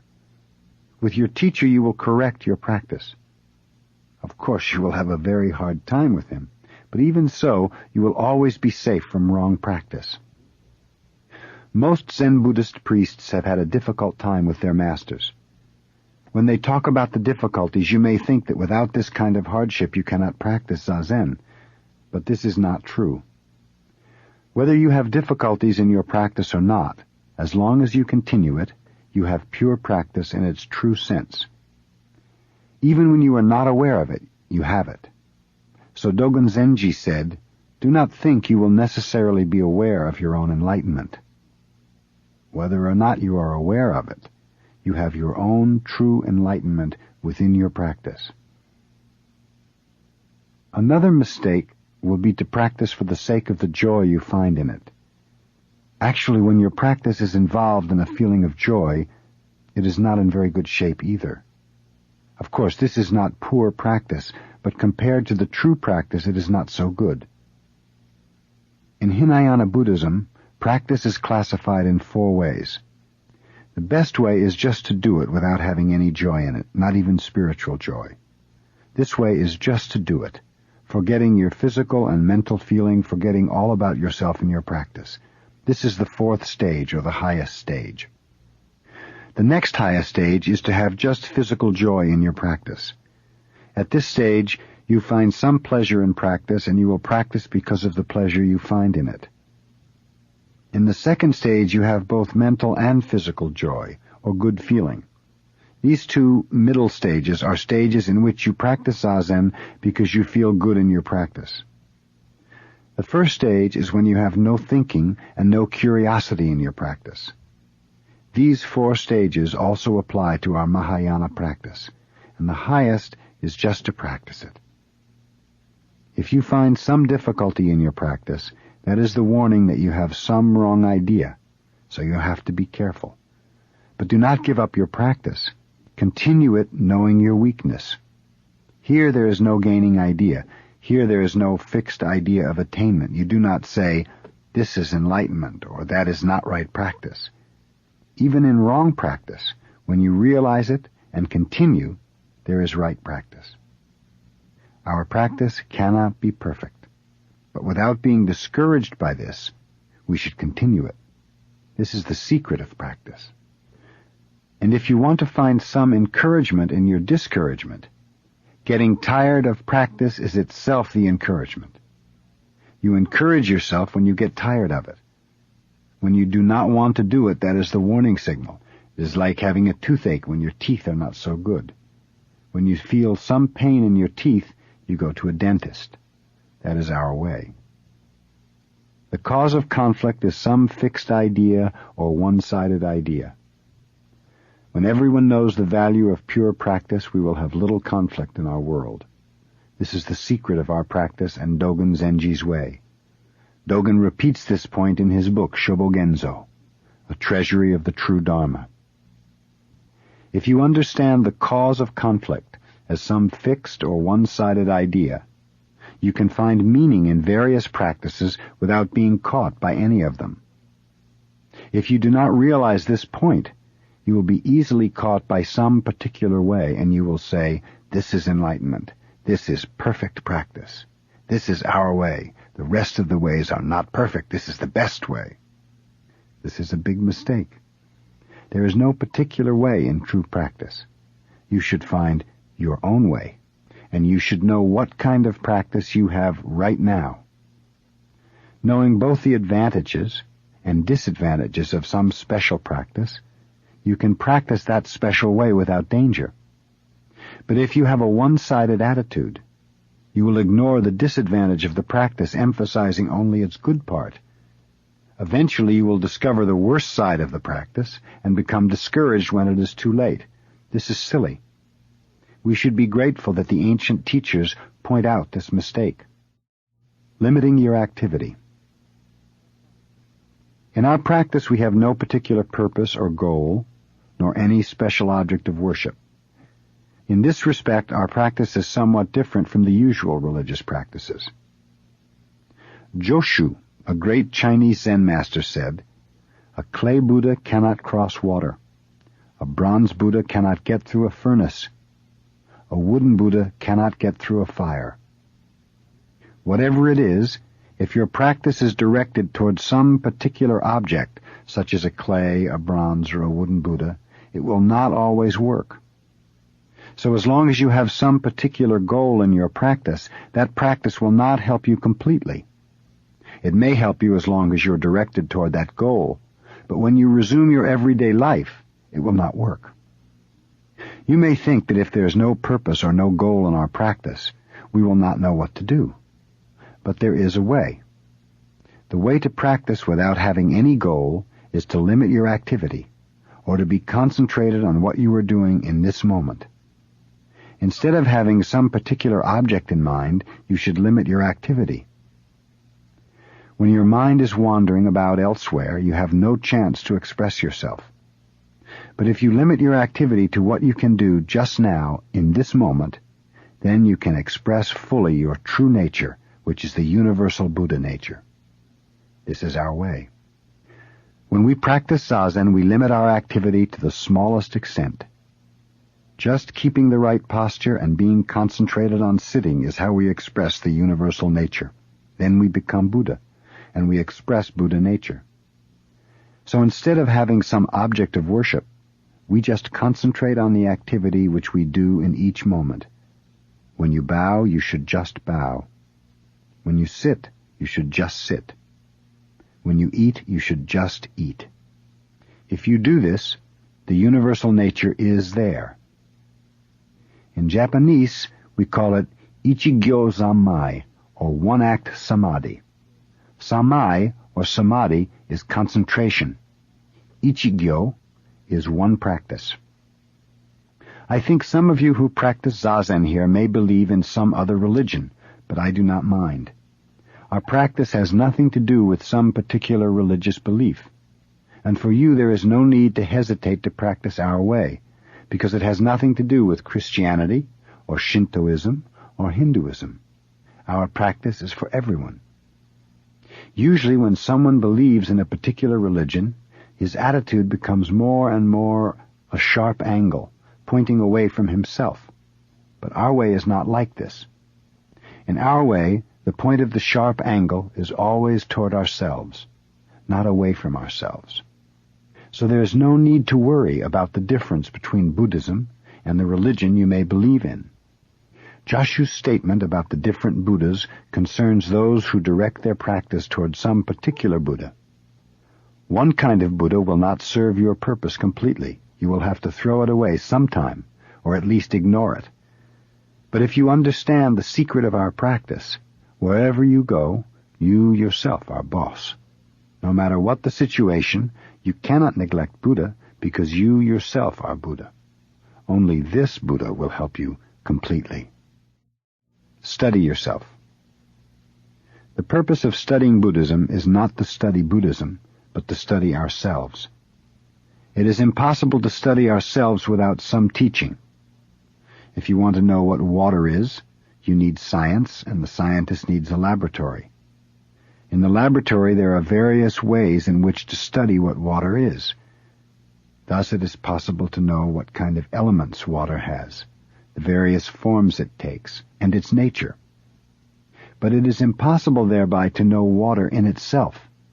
It is the same thing with us. We need some teaching, but just by studying the teaching alone, it is impossible to know what I in myself am. Through the teaching we may understand our human nature, but the teaching is not we ourselves. It is some explanation of ourselves. So if you are attached to the teaching or to the teacher, that is a big mistake. The moment you meet a teacher, you should leave the teacher, and you should be independent. You need a teacher so that you can become independent. If you are not attached to him, the teacher will show you the way to yourself. You have a teacher for yourself, not for the teacher. Rinzai, an early Chinese Zen master, analyzed how to teach his disciples in 4 ways. Sometimes he talked about the disciple himself.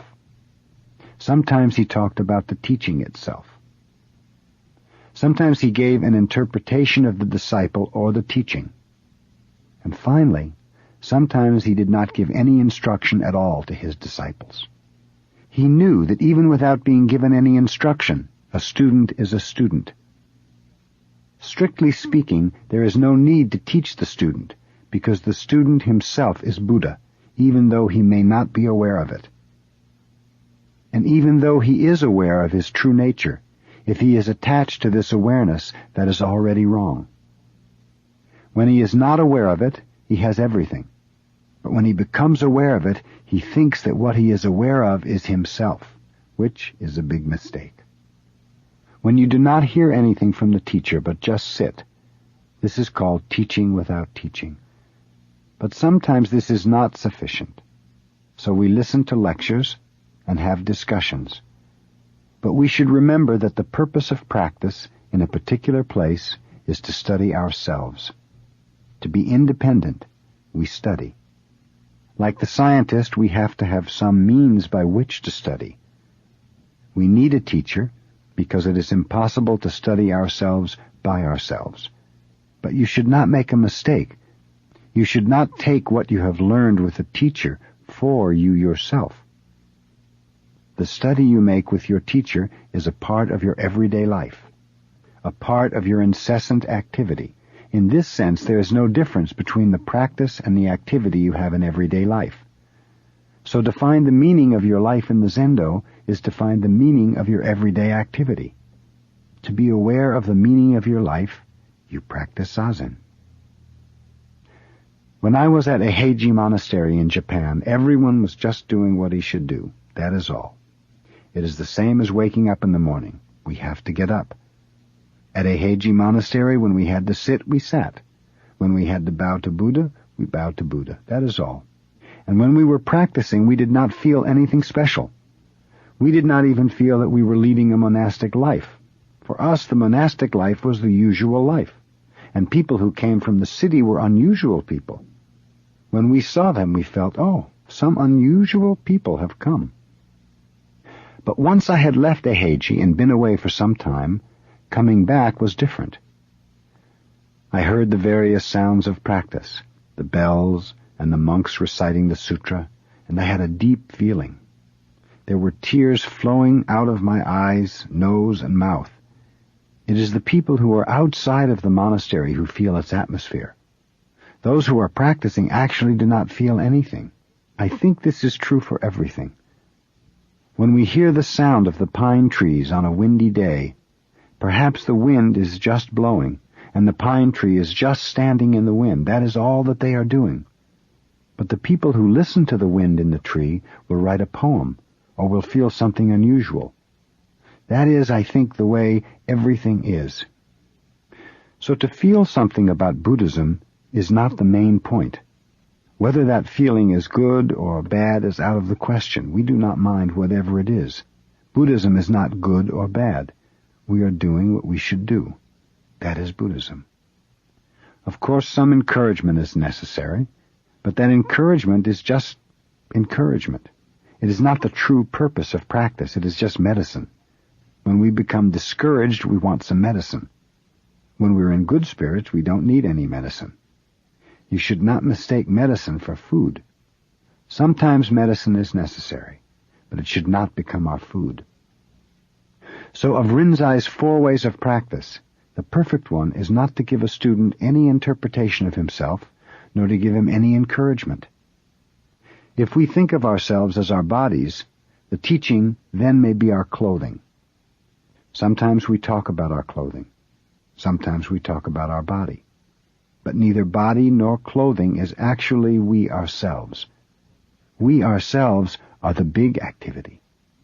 We are just expressing the smallest particle of the big activity, that is all. So it is all right to talk about ourselves, but actually there is no need to do so. Before we open our mouths, we are already expressing the big existence, including ourselves. So the purpose of talking about ourselves is to correct the misunderstanding we have when we are attached to any particular temporal form or color of the big activity. It is necessary to talk about what our body is and what our activity is so that we may not make any mistake about them. So to talk about ourselves is actually to forget about ourselves. Dogen Zenji said, to study Buddhism is to study ourselves. To study ourselves is to forget ourselves. When you become attached to a temporal expression of your true nature, it is necessary to talk about Buddhism, or else you will think the temporal expression is it. But this particular expression of it is not it, and yet at the same time it is it. For a while this is it. For the smallest particle of time, this is it. But it is not always so. The very next instant, it is not so. And thus, this is not it. So that you will realize this fact, it's necessary to study Buddhism. But the purpose of studying Buddhism is to study ourselves and to forget ourselves.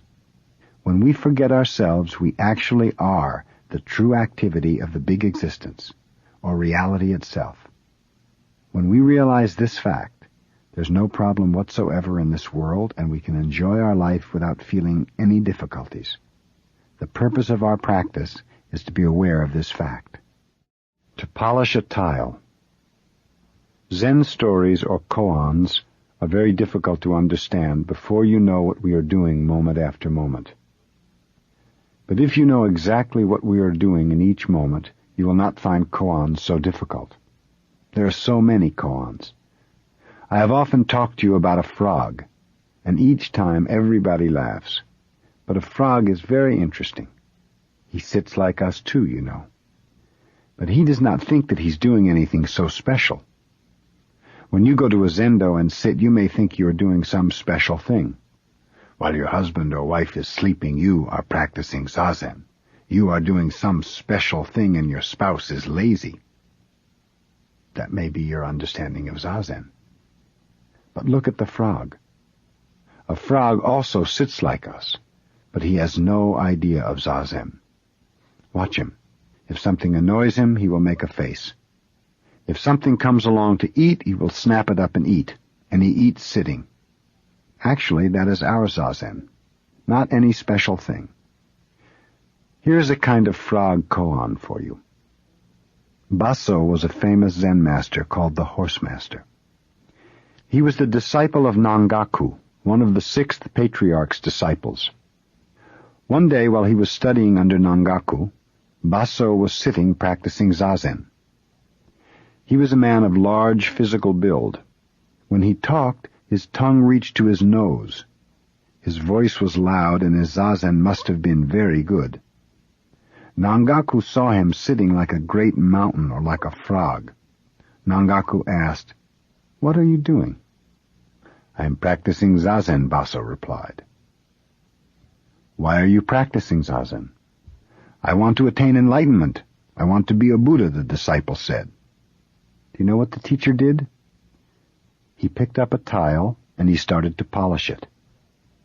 In Japan, after taking a tile from the kiln, we polish it to give it a beautiful finish. So Nangaku picked up a tile and started to polish it. Baso, his disciple, asked, "What are you doing?" "I want to make this tile into a jewel," Nangaku said. "How is it possible to make a tile a jewel?" Baso asked. "How is it possible to become a Buddha by practicing zazen?" Nangaku replied. "Do you want to attain Buddhahood? There is no Buddhahood beside your ordinary mind. When a cart does not go, which do you whip, the cart or the horse?" the master asked. Nangaku's meaning here is that whatever you do, that is zazen. True zazen is beyond being in bed or sitting in the zendo. If your husband or wife is in bed, that is zazen. If you think I'm sitting here and my spouse is in bed, then even though you are sitting here in the cross-legged position, that is not true zazen. You should be like a frog always. That is true zazen. Dogen Zenji commented on this koan. He said, "When the horse master becomes the horse master, Zen becomes Zen. When Baso becomes Baso, his zazen becomes true zazen and Zen becomes Zen. What is true zazen? When you become you. When you are you, then no matter what you do, that is zazen. Even though you are in bed, you may not be you most of the time. Even though you are sitting in the zendo, I wonder whether you are you in the true sense." Here's another famous koan. Zuikan was a Zen master who always used to address himself. "Zuikan," he would call, and then he would answer, "Yes? Zuikan? Yes." Of course, he was living all alone in his small zendo, and of course he knew who he was. But sometimes he lost himself. And whenever he lost himself, he would address himself. "Zuikan? Yes?" If we are like a frog, we are always ourselves. But even a frog sometimes loses himself and he makes a sour face. And if something comes along, he will snap at it and eat it. So I think a frog is always addressing himself. I think you should do that also. Even in Zazen, you will lose yourself. When you become sleepy or when your mind starts to wander about, you lose yourself. When your legs become painful, why are my legs so painful? You lose yourself. Because you lose yourself, your problem will be a problem for you. If you do not lose yourself, then even though you have difficulty, there is actually no problem whatsoever. You just sit in the midst of the problem. When you are a part of the problem, or when the problem is a part of you, there is no problem, because you are the problem itself. The problem is you, yourself. If this is so, there's no problem. When your life is always a part of your surroundings, in other words, when you are called back to yourself in the present moment, then there is no problem. When you start to wander about in some delusion, which is something apart from you yourself, then your surroundings are not real anymore, and your mind is not real anymore. If you yourself are deluded, then your surroundings are also a misty, foggy delusion. Once you are in the midst of delusion, there is no end to delusion. You will be involved in deluded ideas one after another. Most people live in delusion, involved in their problem, trying to solve their problem. But just to live is actually to live in problems. And to solve the problem is to be a part of it, to be one with it. So which do you hit, the cart or the horse? Which do you hit, yourself or your problems? If you start questioning which you should hit, that means you have already started to wander about. But when you actually hit the horse, the cart will go. In truth, the cart and the horse are not different. When you are you, there is no problem of whether you should hit the cart or the horse. When you are you, Zazen becomes true Zazen. So when you practice Zazen, your problem will practice Zazen. And everything else will practice Zazen too, even though your spouse is in bed. He or she is also practicing Zazen when you practice Zazen. But when you do not practice true Zazen, then there is your spouse and there is yourself, each quite different, quite separate from the other.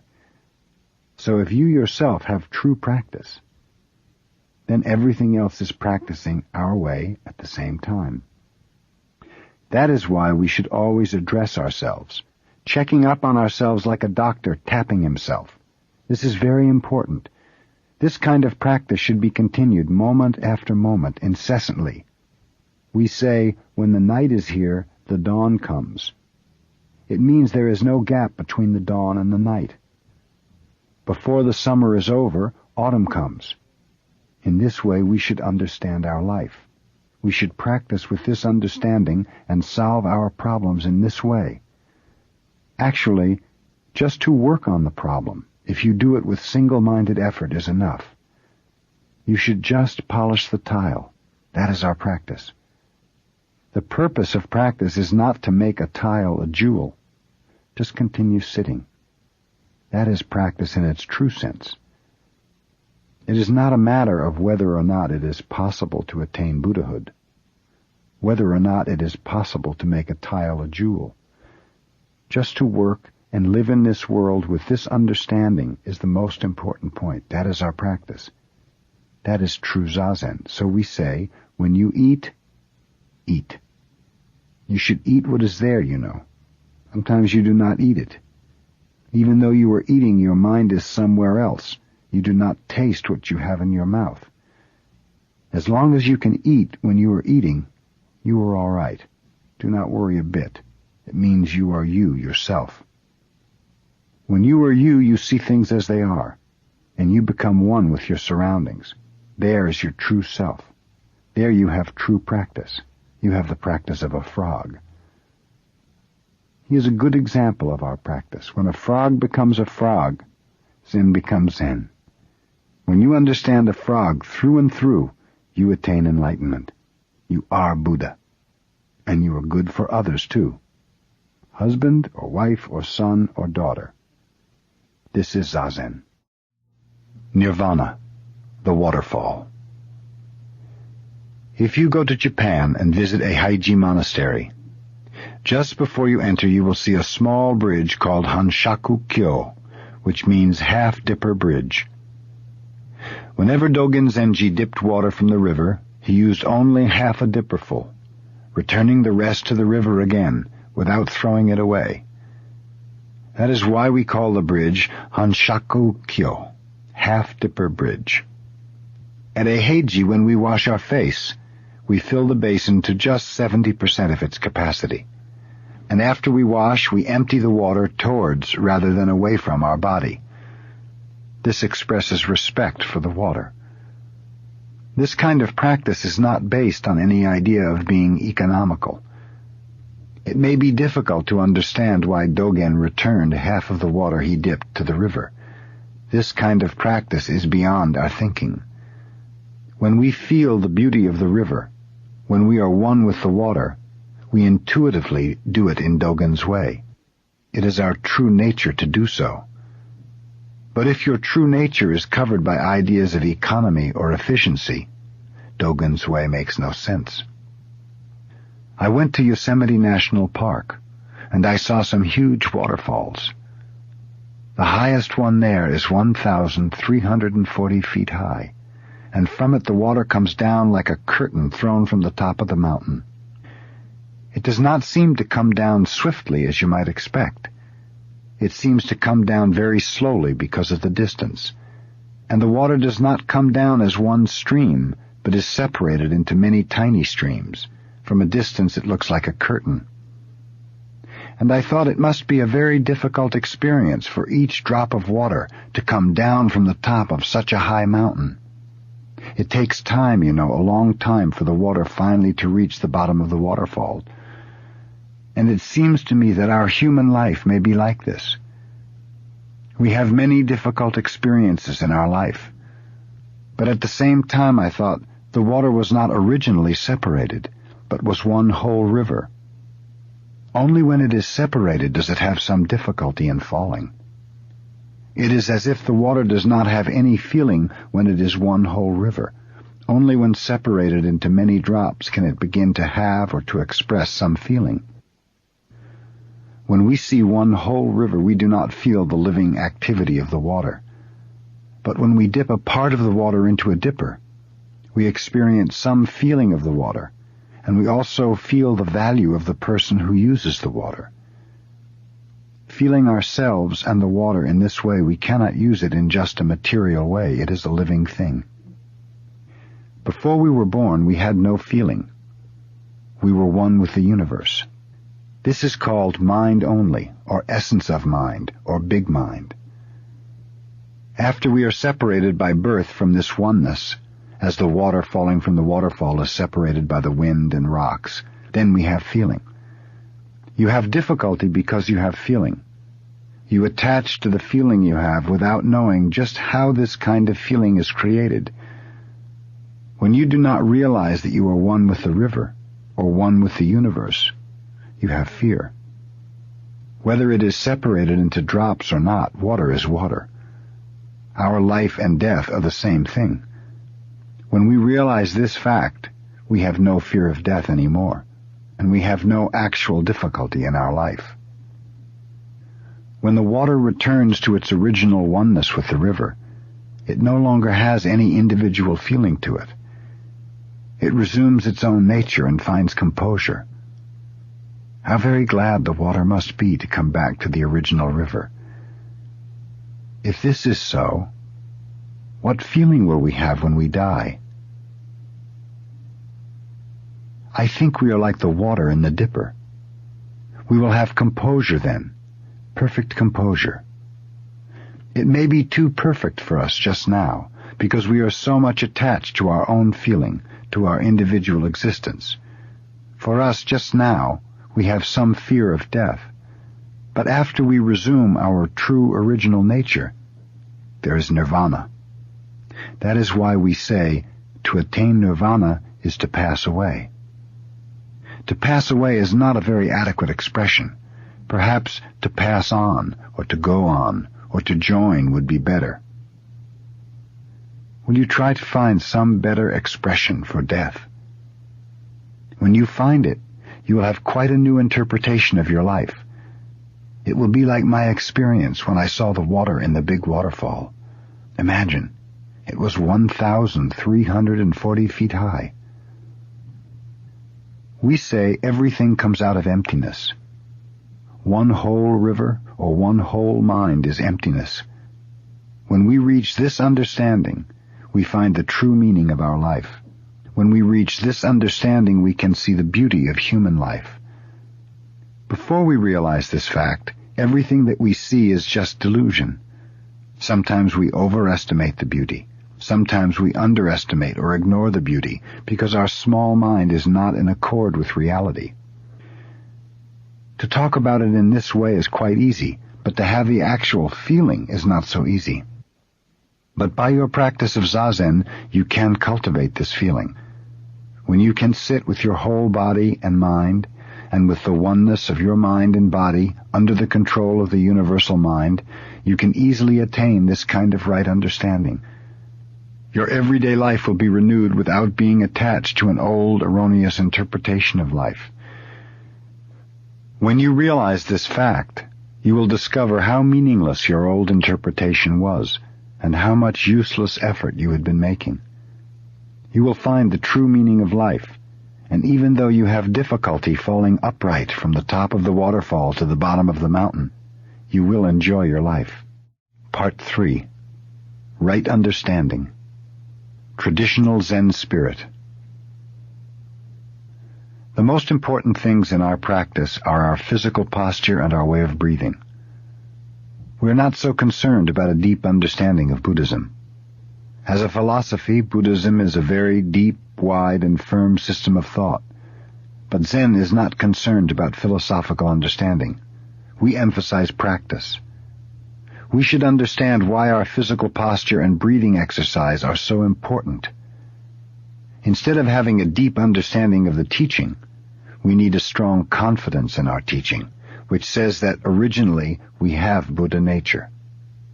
Our practice is based on this faith. Before Bodhidharma went to China, almost all the well-known stock words of Zen were in use. For instance, there was the term sudden enlightenment. Sudden enlightenment is not an adequate translation, but tentatively I will use the expression. Enlightenment comes all of a sudden to us. This is true enlightenment. Before Bodhidharma, people thought that after a long preparation, sudden enlightenment would come. Thus, Zen practice was a kind of training to gain enlightenment. Actually, many people today are practicing Zazen with this idea. But this is not the traditional understanding of Zen. The understanding passed down from Buddha to our time is that when you start Zazen, there is enlightenment, even without any preparation. Whether you practice Zazen or not, you have Buddha nature. Because you have it, there is enlightenment in your practice. The points we emphasize are not the stage we attain, but the strong confidence we have in our original nature and the sincerity of our practice. We should practice Zen with the same sincerity as Buddha. If originally we have Buddha nature, the reason we practice Zazen is that we must behave like Buddha. To transmit our way is to transmit our spirit from Buddha. So we have to harmonize our spirit, our physical posture, and our activity with the traditional way. You may attain some particular stage, of course, but the spirit of your practice should not be based on an egoistic idea. According to the traditional Buddhist understanding, our human nature is without ego. When we have no idea of ego, we have Buddha's view of life. Our egoistic ideas are delusion, covering our Buddha nature. We are always creating and following them, and in repeating this process over and over again, our life becomes completely occupied by ego-centered ideas. This is called karmic life, or karma. The Buddhist life should not be karmic life. The purpose of our practice is to cut off the karmic spinning mind. If you are trying to attain enlightenment, that is a part of karma. You are creating and being driven by karma, and you're wasting your time on your black cushion. According to Bodhidharma's understanding, practice based on any gaining idea is just a repetition of your karma. Forgetting this point, many later Zen masters have emphasized some stage to be attained by practice. More important than any stage which you will attain is your sincerity, your right effort. Right effort must be based on a true understanding of our traditional practice. When you understand this point, you will understand how important it is to keep your posture right. When you do not understand this point, the posture and the way of breathing are just a means to attain enlightenment. If this is your attitude, it would be much better to take some drugs instead of sitting in the cross-legged position. If our practice is only a means to attain enlightenment, there is actually no way to attain it. We lose the meaning of the way to the goal. But when we believe in our way firmly, we have already attained enlightenment. When you believe in your way, enlightenment is there.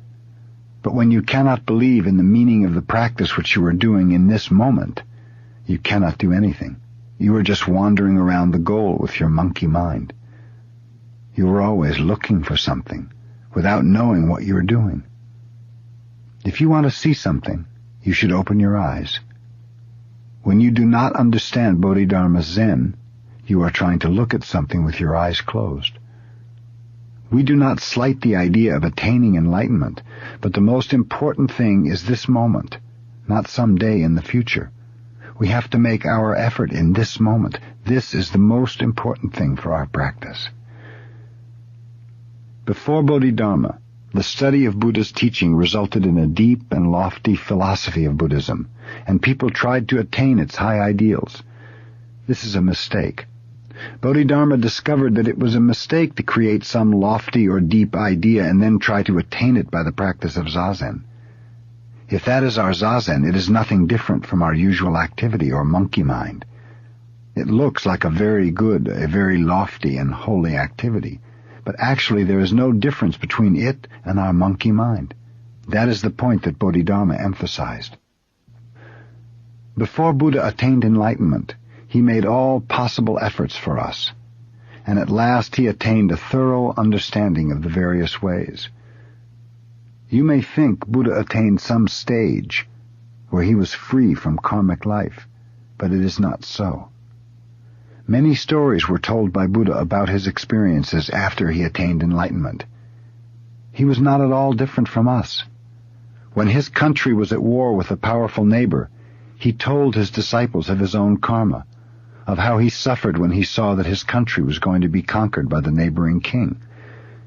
If he had been someone who had attained an enlightenment in which there was no karma, there would have been no reason for him to suffer so. And even after he attained enlightenment, he continued the same effort we are making. But his view of life was not shaky. His view of life was stable, and he watched everyone's life, including his own life. He watched himself and he watched others with the same eyes that he watched stones or plants or anything else. He had a very scientific understanding.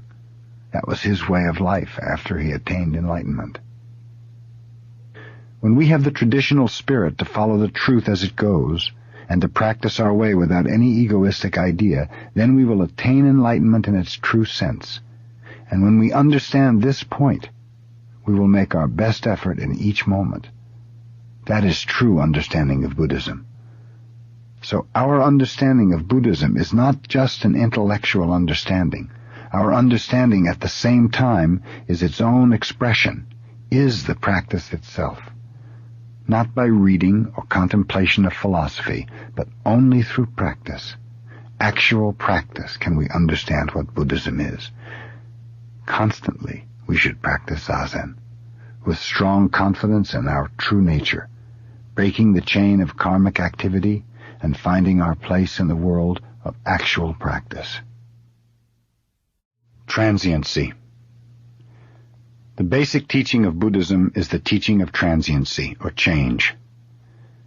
That everything changes is the basic truth for each existence. No one can deny this truth, and all teaching of Buddhism is condensed within it. This is the teaching for all of us. Wherever we go, this teaching is true. This teaching is also understood as the teaching of selflessness. Because each existence is in constant change, there is no abiding self. In fact, the self-nature of each existence is nothing but change itself, the self-nature of all existence. There is no special, separate self-nature for each existence. This is also called the teaching of nirvana. When we realize the everlasting truth of everything changes and find our composure in it, we find ourselves in nirvana. Without accepting the fact that everything changes, we cannot find perfect composure. But unfortunately, although it is true, it is difficult for us to accept it. Because we cannot accept the truth of transiency, we suffer. So the cause of suffering is our non-acceptance of this truth.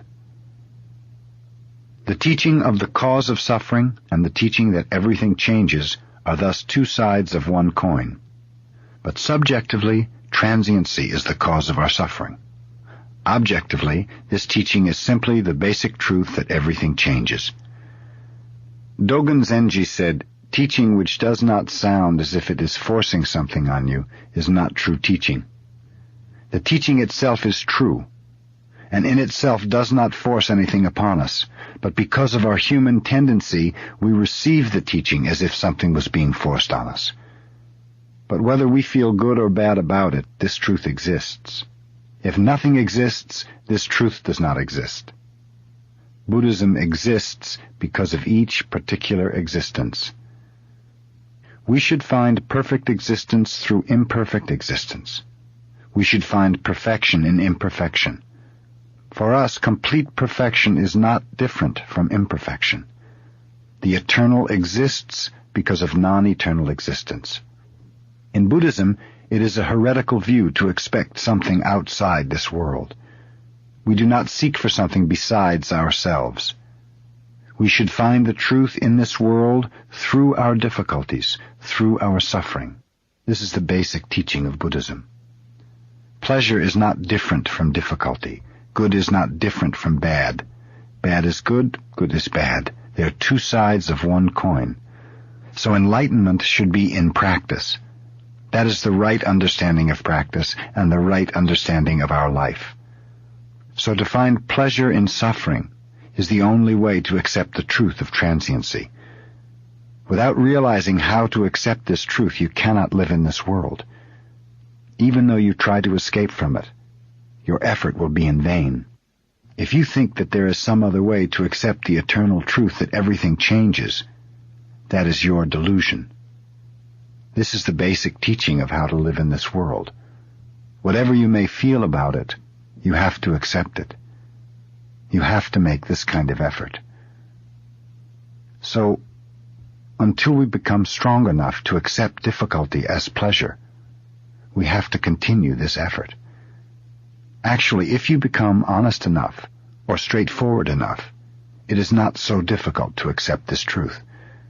You can change your way of thinking a little bit. It is difficult, but this difficulty will not always be the same. Sometimes it will be difficult, and sometimes it will not be so difficult. If you are suffering, you will have some pleasure in the teaching that everything changes. When you are in trouble, it is quite easy to accept the teaching. So why not accept it at other times? It is the same thing. Sometimes you may laugh at yourself, discovering how selfish you are. But no matter how you feel about this teaching, it is very important for you to change your way of thinking and accept the truth of transiency. Emptiness. If you want to understand Buddhism, it is necessary for you to forget all about your preconceived ideas. To begin with, you must give up the idea of substantiality or existence. The usual view of life is firmly rooted in the idea of existence. For most people, everything exists. They think whatever they see and whatever they hear exists. Of course, the bird we see and hear exists. It exists. But what I mean by that may not be exactly what you mean. The Buddhist understanding of life includes both existence and non-existence. The bird both exists and does not exist at the same time. We say that a view of life based on existence alone is heretical. If you take things too seriously, as if they existed substantially or permanently, you are called a heretic. Most people may be heretics. We say true existence comes from emptiness and goes back again into emptiness. What appears from emptiness is true existence. We have to go through the gate of emptiness. This idea of existence is very difficult to explain.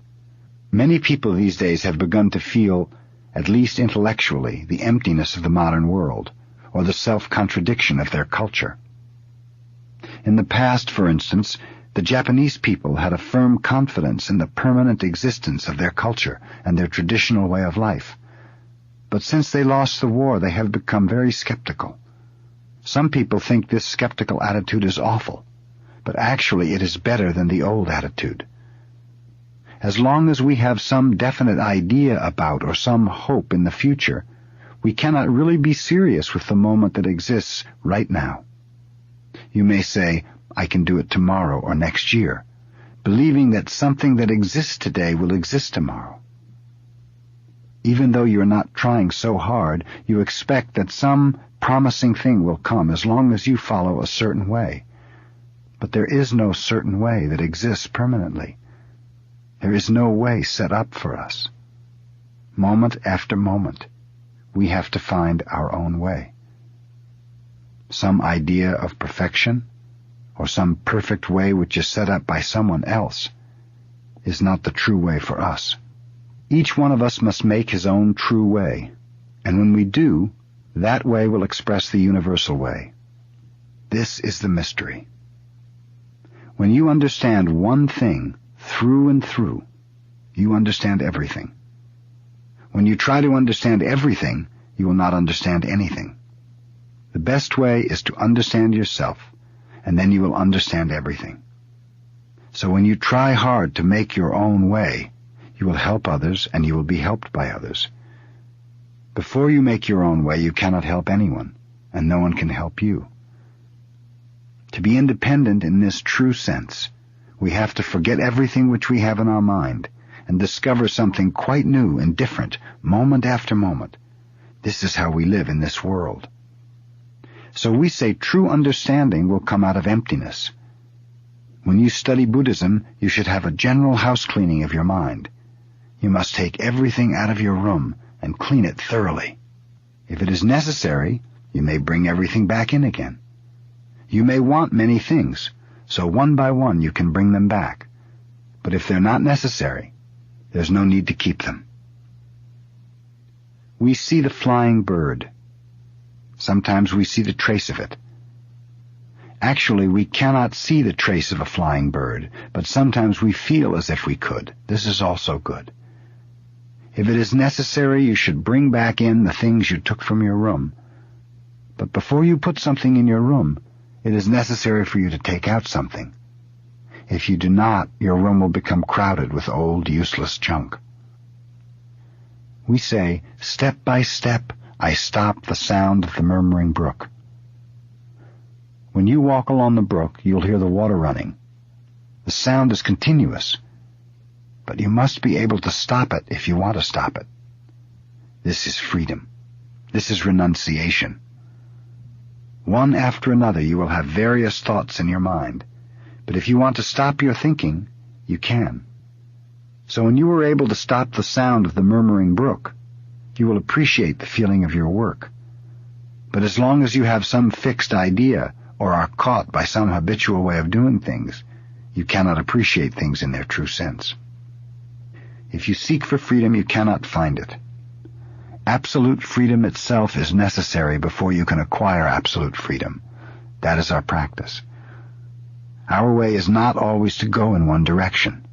Sometimes we go east, sometimes we go west.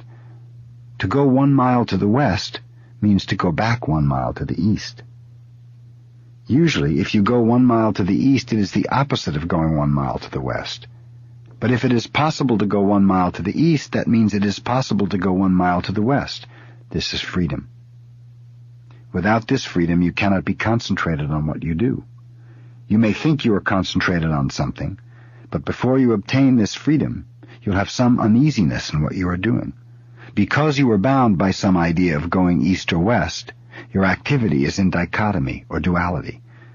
As long as you are caught by duality, you cannot attain absolute freedom, and you cannot concentrate. Concentration is not to try hard to watch something.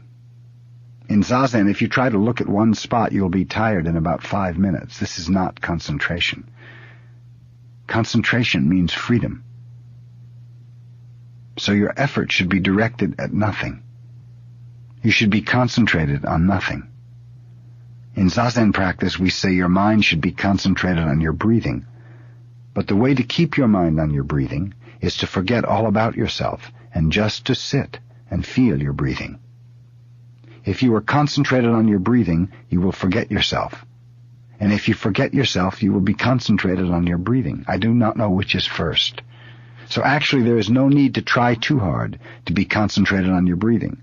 Just do as much as you can. If you continue this practice, eventually you will experience the true existence which comes from emptiness. Believing in nothing. I discovered that it is necessary, absolutely necessary, to believe in nothing. That is, we have to believe in something which has no form and no color.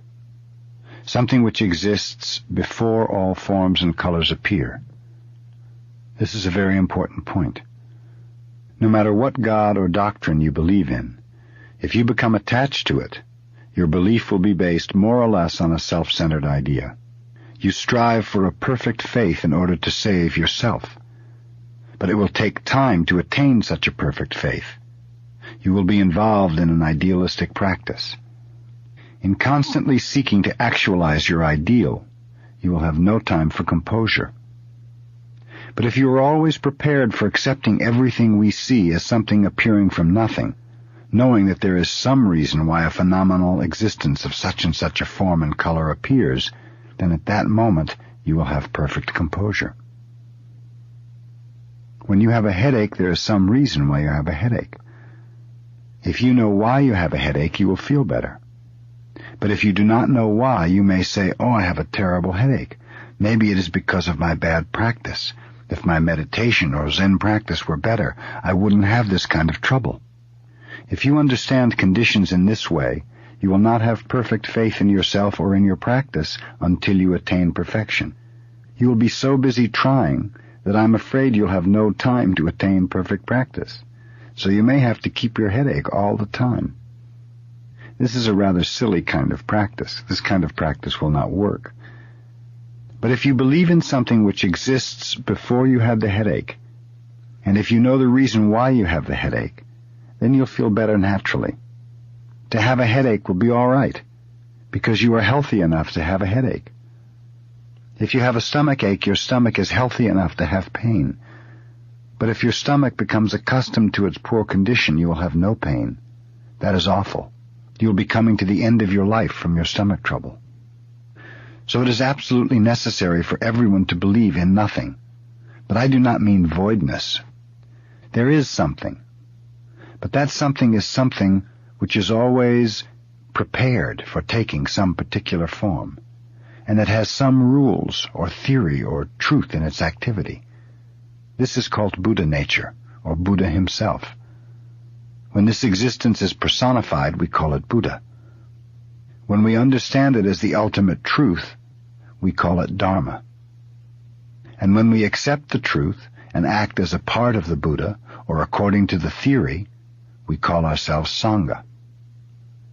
But even though there are 3 Buddha forms, it is one existence which has no form or color, and it is always ready to take form and color. This is not just theory. This is not just the teaching of Buddhism. This is the absolutely necessary understanding of our life. Without this understanding, our religion will not help us. We will be bound by our religion, and we will have more trouble because of it. If you become the victim of Buddhism, I may be very happy, but you will not be so happy. So this kind of understanding is very, very important. While you are practicing Zazen, you may hear the rain dropping from the roof in the dark. Later, the wonderful mist will be coming through the big trees, and still later, when people start to work, they will see the beautiful mountains. But some people will be annoyed if they hear the rain when they're lying in their beds in the morning, because they do not know that later they will see the beautiful sun rising from the east. If our mind is concentrated on ourselves, we will have this kind of worry. But if we accept ourselves as the embodiment of the truth or Buddha nature, we will have no worry. We will think, now it is raining, but we don't know what will happen in the next moment. By the time we go out, it may be a beautiful day or a stormy day. Since we don't know, let's appreciate the sound of the rain now. This kind of attitude is the right attitude. If you understand yourself as a temporal embodiment of the truth, you will have no difficulty whatsoever. You will appreciate your surroundings, and you will appreciate yourself as a wonderful part of Buddha's great activity, even in the midst of difficulties. This is our way of life.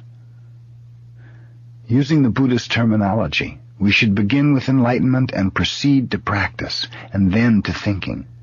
Usually, thinking is rather self-centered. In our everyday life, our thinking is 99% self-centered. Why do I have suffering? Why do I have trouble? This kind of thinking is 99% of our thinking. For example, when we start to study science or read a difficult sutra, we very soon become sleepy or drowsy. But we are always wide awake and very much interested in our self-centered thinking. But if enlightenment comes first, before thinking, before practice, your thinking and your practice will not be self-centered. By enlightenment, I mean believing in nothing, believing in something which has no form or no color, which is ready to take form or color. This enlightenment is the immutable truth. It is on this original truth that our activity, our thinking, and our practice should be based. Original Buddhism. Walking, standing, sitting, and lying down are the 4 activities or ways of behavior in Buddhism. Zazen is not one of the 4 ways of behavior, and according to Dogen Zenji, the Soto school is not one of the many schools of Buddhism. The Chinese Soto school may be one of the many schools of Buddhism, but according to Dogen, his way was not one of the many schools. If this is so, you may ask why we put emphasis on the sitting posture, or why we put emphasis on having a teacher. The reason is because Zazen is not just one of the 4 ways of behavior. Zazen is a practice which contains innumerable activities. Zazen started even before Buddha, and will continue forever. So this sitting posture cannot be compared to the other 4 activities. Usually people put emphasis on some particular position or on some particular understanding of Buddhism, and they think, this is Buddhism. But we cannot compare our way with the practices people normally understand. Our teaching cannot be compared to other teachings of Buddhism. This is why we should have a teacher who does not attach to any particular understanding of Buddhism. The original teaching of Buddha includes all the various schools. As Buddhists, our traditional effort should be like Buddha's. We should not attach to any particular school or doctrine. But usually, if we have no teacher, and if we take pride in our own understanding, we will lose the original characteristic of Buddha's teaching, which includes all the various teachings.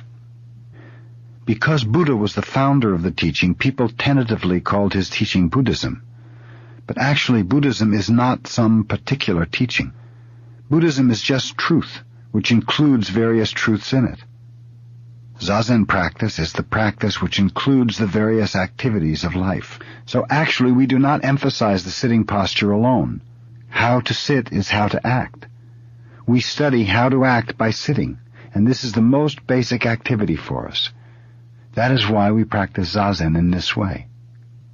Even though we practice Zazen, we should not call ourselves the Zen school. We just practice Zazen, taking our example from Buddha. That is why we practice. Buddha taught us how to act through our practice. That is why we sit. To do something, to live in each moment, means to be the temporal activity of Buddha.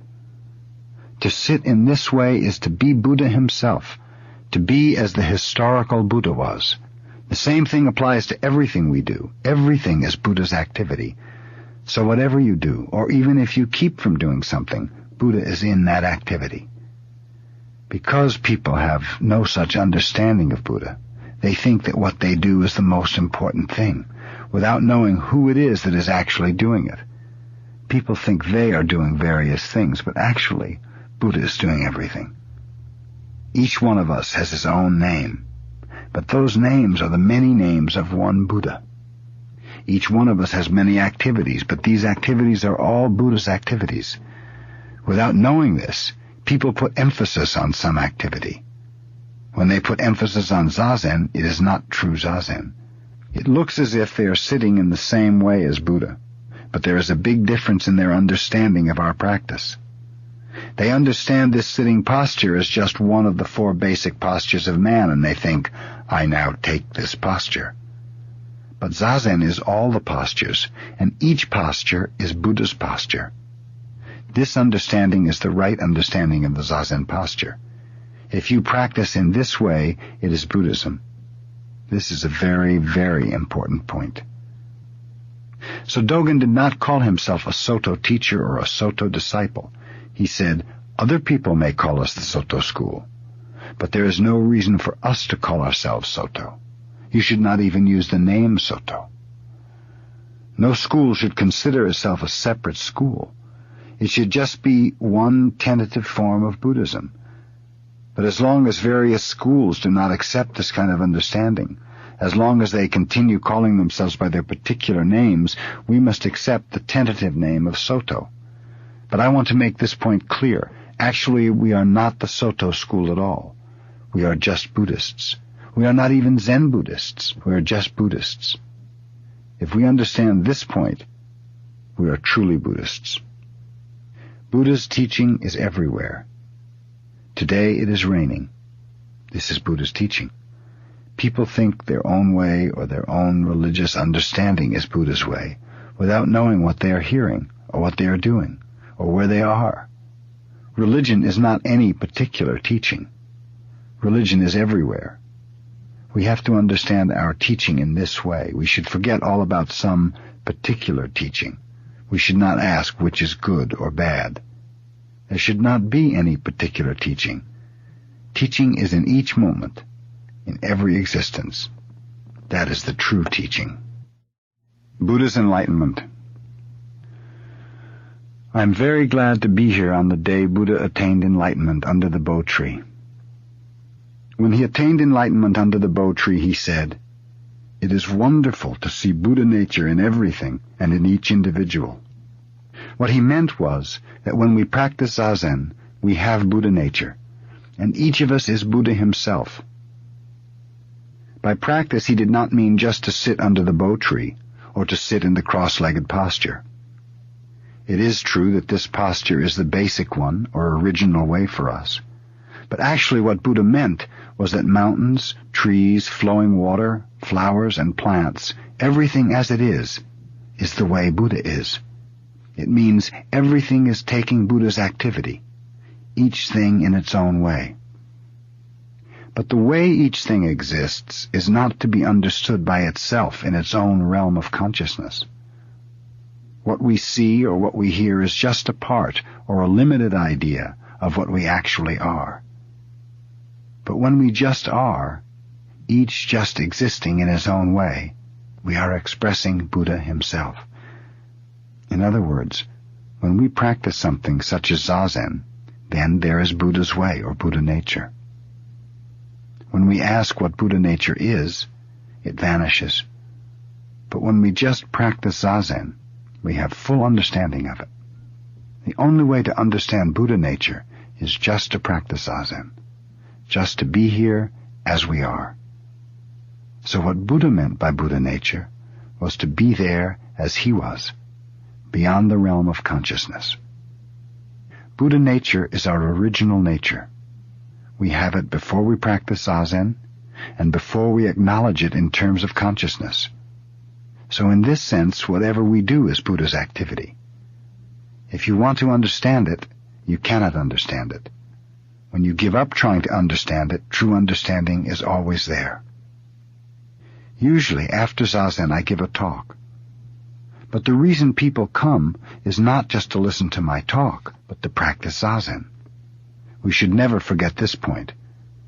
The reason I talk is to encourage you to practice Zazen in Buddha's way. So we say that although you have Buddha nature, if you are under the idea of doing or not doing Zazen, or if you cannot admit that you are Buddha, then you understand neither Buddha nature nor Zazen. But when you practice Zazen in the same way as Buddha did, you will understand what our way is. We do not talk so much, but through our activity we communicate with each other, intentionally or unintentionally. We should always be alert enough to communicate with or without words. If this point is lost, we will lose the most important point of Buddhism. Wherever we go, we should not lose this way of life. That is called being Buddha, or being the boss. Wherever you go, you should be the master of your surroundings. This means you should not lose your way. So this is called Buddha, because if you exist in this way always, you are Buddha himself. Without trying to be Buddha, you are Buddha. This is how we attain enlightenment. To attain enlightenment is to be always with Buddha. By repeating the same thing over and over, we will acquire this kind of understanding. But if you lose this point, and take pride in your attainment or become discouraged because of your idealistic effort, your practice will confine you by a thick wall. We should not confine ourselves by a self-built wall. So when Zazen time comes, just to get up, to go and sit with your teacher, and to talk to him, and listen to him, and then go home again. All these procedures are our practice. In this way, without any idea of attainment, you are always Buddha. This is true practice of Zazen. Then you may understand the true meaning of Buddha's first statement. See Buddha nature in various beings, and in every one of us. Epilogue. Zen Mind. Here in America we cannot define Zen Buddhists the same way we do in Japan. American students are not priests and yet not completely laymen. I understand it this way. That you are not priests is an easy matter, but that you are not exactly laymen is more difficult. I think you are special people, and want some special practice that is not exactly priest's practice and not exactly layman's practice. You are on your way to discovering some appropriate way of life. I think that is our Zen community, our group. But we must also know what our undivided original way is and what Dogen's practice is. Dogen Zenji said that some may attain enlightenment and some may not. This is a point I am very much interested in. Although we all have the same fundamental practice which we carry out in the same way, some may attain enlightenment and some may not. It means that even if we have no experience of enlightenment, if we sit in the proper way with the right attitude and understanding of practice, then that is Zen. The main point is to practice seriously, and the important attitude is to understand and have confidence in big mind. We say big mind or small mind or Buddha mind or Zen mind, and these words mean something, you know, but something we cannot and should not try to understand in terms of experience. We talk about enlightenment experience, but it is not some experience we will have in terms of good or bad, time or space, past or future. It is experience or consciousness beyond those distinctions or feelings. So we should not ask, what is enlightenment experience? That kind of question means you do not know what Zen experience is. Enlightenment cannot be asked for in your ordinary way of thinking. When you are not involved in this way of thinking, you have some chance of understanding what Zen experience is. The big mind in which we must have confidence is not something which you can experience objectively. It is something which is always with you, always on your side. Your eyes are on your side, for you cannot see your eyes, and your eyes cannot see themselves. Eyes only see things outside, objective things. If you reflect on yourself, that self is not your true self anymore. You cannot project yourself as some objective thing to think about. The mind which is always on your side is not just your mind, it is universal mind, always the same, not different from another's mind. It is Zen mind. It is big, big mind. This mind is whatever you see. Your true mind is always with whatever you see. Although you do not know your own mind, it is there. At the very moment you see something, it is there. This is very interesting. Your mind is always with the things you observe. So you see, this mind is at the same time everything. True mind is watching mind. You cannot say, this is myself, my small mind, or my limited mind, and that is big mind. That is limiting yourself, restricting your true mind, objectifying your mind. Bodhidharma said, in order to see a fish, you must watch the water. Actually, when you see water, you see the true fish. Before you see Buddha nature, you watch your mind. When you see the water, there is true nature. True nature is watching water. When you say, my zazen is very poor, here you have true nature, but foolishly you do not realize it. You ignore it on purpose. There is immense importance in the eye with which you watch your mind. That eye is not the big eye. It is the eye which is incessantly active, always swimming, always flying through the vast air with wings. By wings I mean thought and activity. The vast sky is home, my home. There is no bird or air. When the fish swims, water and fish are the fish. There's nothing but fish. Do you understand? You cannot find Buddha nature by vivisection. Reality cannot be caught by thinking or feeling mind. Moment after moment, to watch your breathing, to watch your posture, is true nature. There's no secret beyond this point.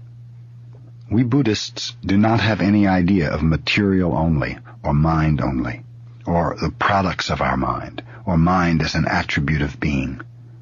What we are always talking about is that mind and body, mind and material are always one. But if you listen carelessly, it sounds as if we are talking about some attribute of being, or about material or spiritual. That will be a version of it, maybe. But actually, we are pointing out mind which is always on this side, which is true mind. Enlightenment experience is to figure out, to understand, to realize this mind which is always with us and which we cannot see. Do you understand? If you try to attain enlightenment as if you see a bright star in the sky, it will be beautiful, and you may think, this is enlightenment. That is not enlightenment. That understanding is literally heresy. Even though you do not know it, in that understanding you have the idea of material only. Dozens of your enlightenment experiences are like that. Some material only, some object of your mind, as if through good practice you have found that bright star. That is the idea of self and object. It is not the way to seek for enlightenment. The Zen school is based on our actual nature, on our true mind as expressed and realized in practice. Zen does not depend on a particular teaching, nor does it substitute teaching for practice. We practice Zazen to express our true nature, not to attain enlightenment. Bodhidharma's Buddhism is to be practice, to be enlightenment. At first, this may be a kind of belief, but later it is something the student feels or already has. Physical practice and rules are not so easy to understand, maybe especially for Americans. You have an idea of freedom which concentrates on physical freedom, on freedom of activity. This idea causes you some mental suffering and loss of freedom. You think you want to limit your thinking. You think some of your thinking is unnecessary, or painful, or entangling, but you do not think you want to limit your physical activity. For this reason, Hyakujo established the rules and way of Zen life in China. He was interested in expressing and transmitting the freedom of true mind. Zen mind is transmitted in our Zen way of life based on Hyakujo's rules. I think we naturally need some way of life as a group and as Zen students in America. And as Hyakujo established our way of monastic life in China, I think we must establish an American way of Zen life. I'm not saying this jokingly, I'm pretty serious. But I do not want to be too serious. If we become too serious, we will lose our way. If we are playing games, we will lose our way. Little by little, with patience and endurance, we must find the way for ourselves, find out how to live with ourselves and with each other. In this way, we will find out our precepts. If we practice hard, concentrate on Zazen, and organize our life so that we can sit well, we will find out what we are doing. But you have to be careful in the rules and way you establish. If it's too strict, you will fail. If it is too loose, the rules will not work. Our way should be strict enough to have authority, and authority everyone should obey. The rules should be possible to observe. This is how Zen tradition was built up, decided, little by little, created by us in our practice. We cannot force anything. But once the rules have been decided, we should obey them completely until they are changed. It is not a matter of good or bad, convenient or inconvenient. You just do it without question. That way your mind is free. The important thing is to obey your rules without discrimination. This way you will know the pure Zen mind. To have our own way of life means to encourage people to have a more spiritual and adequate way of life as human beings. And I think one day you will have your own practice in America. The only way to study pure mind is through practice.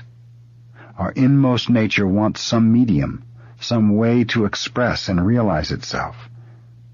We answer this inmost request through our rules, and patriarch after patriarch shows us his true mind.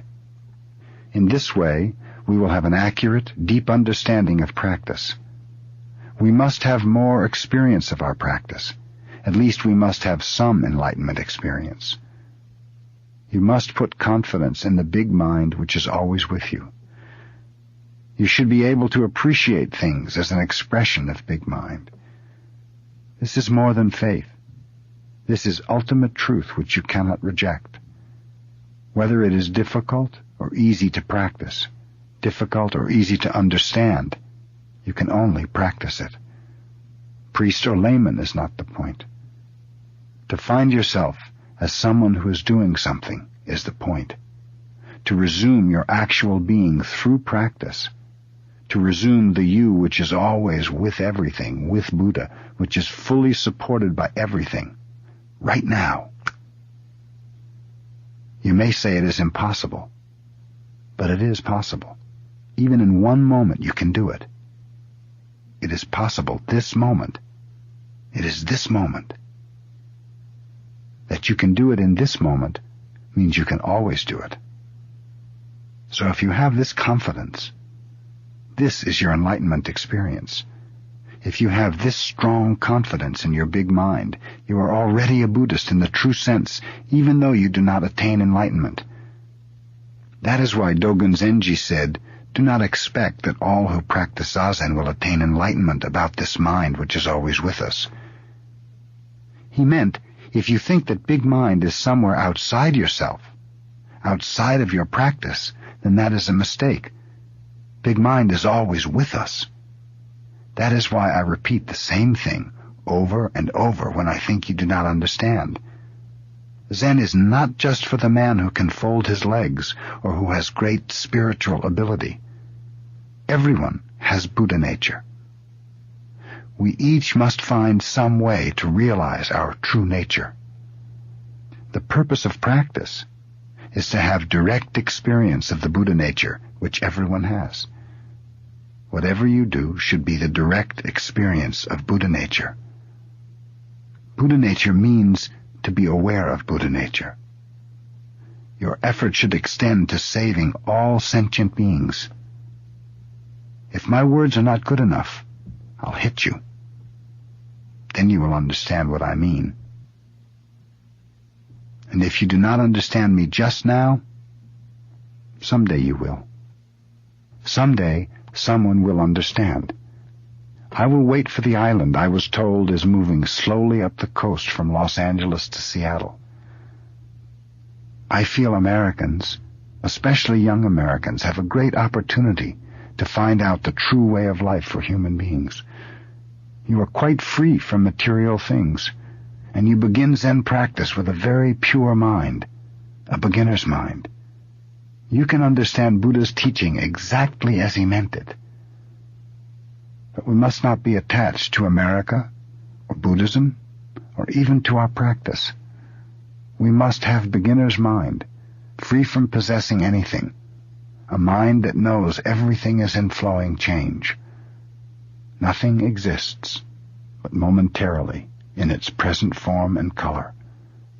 One thing flows into another and cannot be grasped. Before the rain stops, we hear a bird.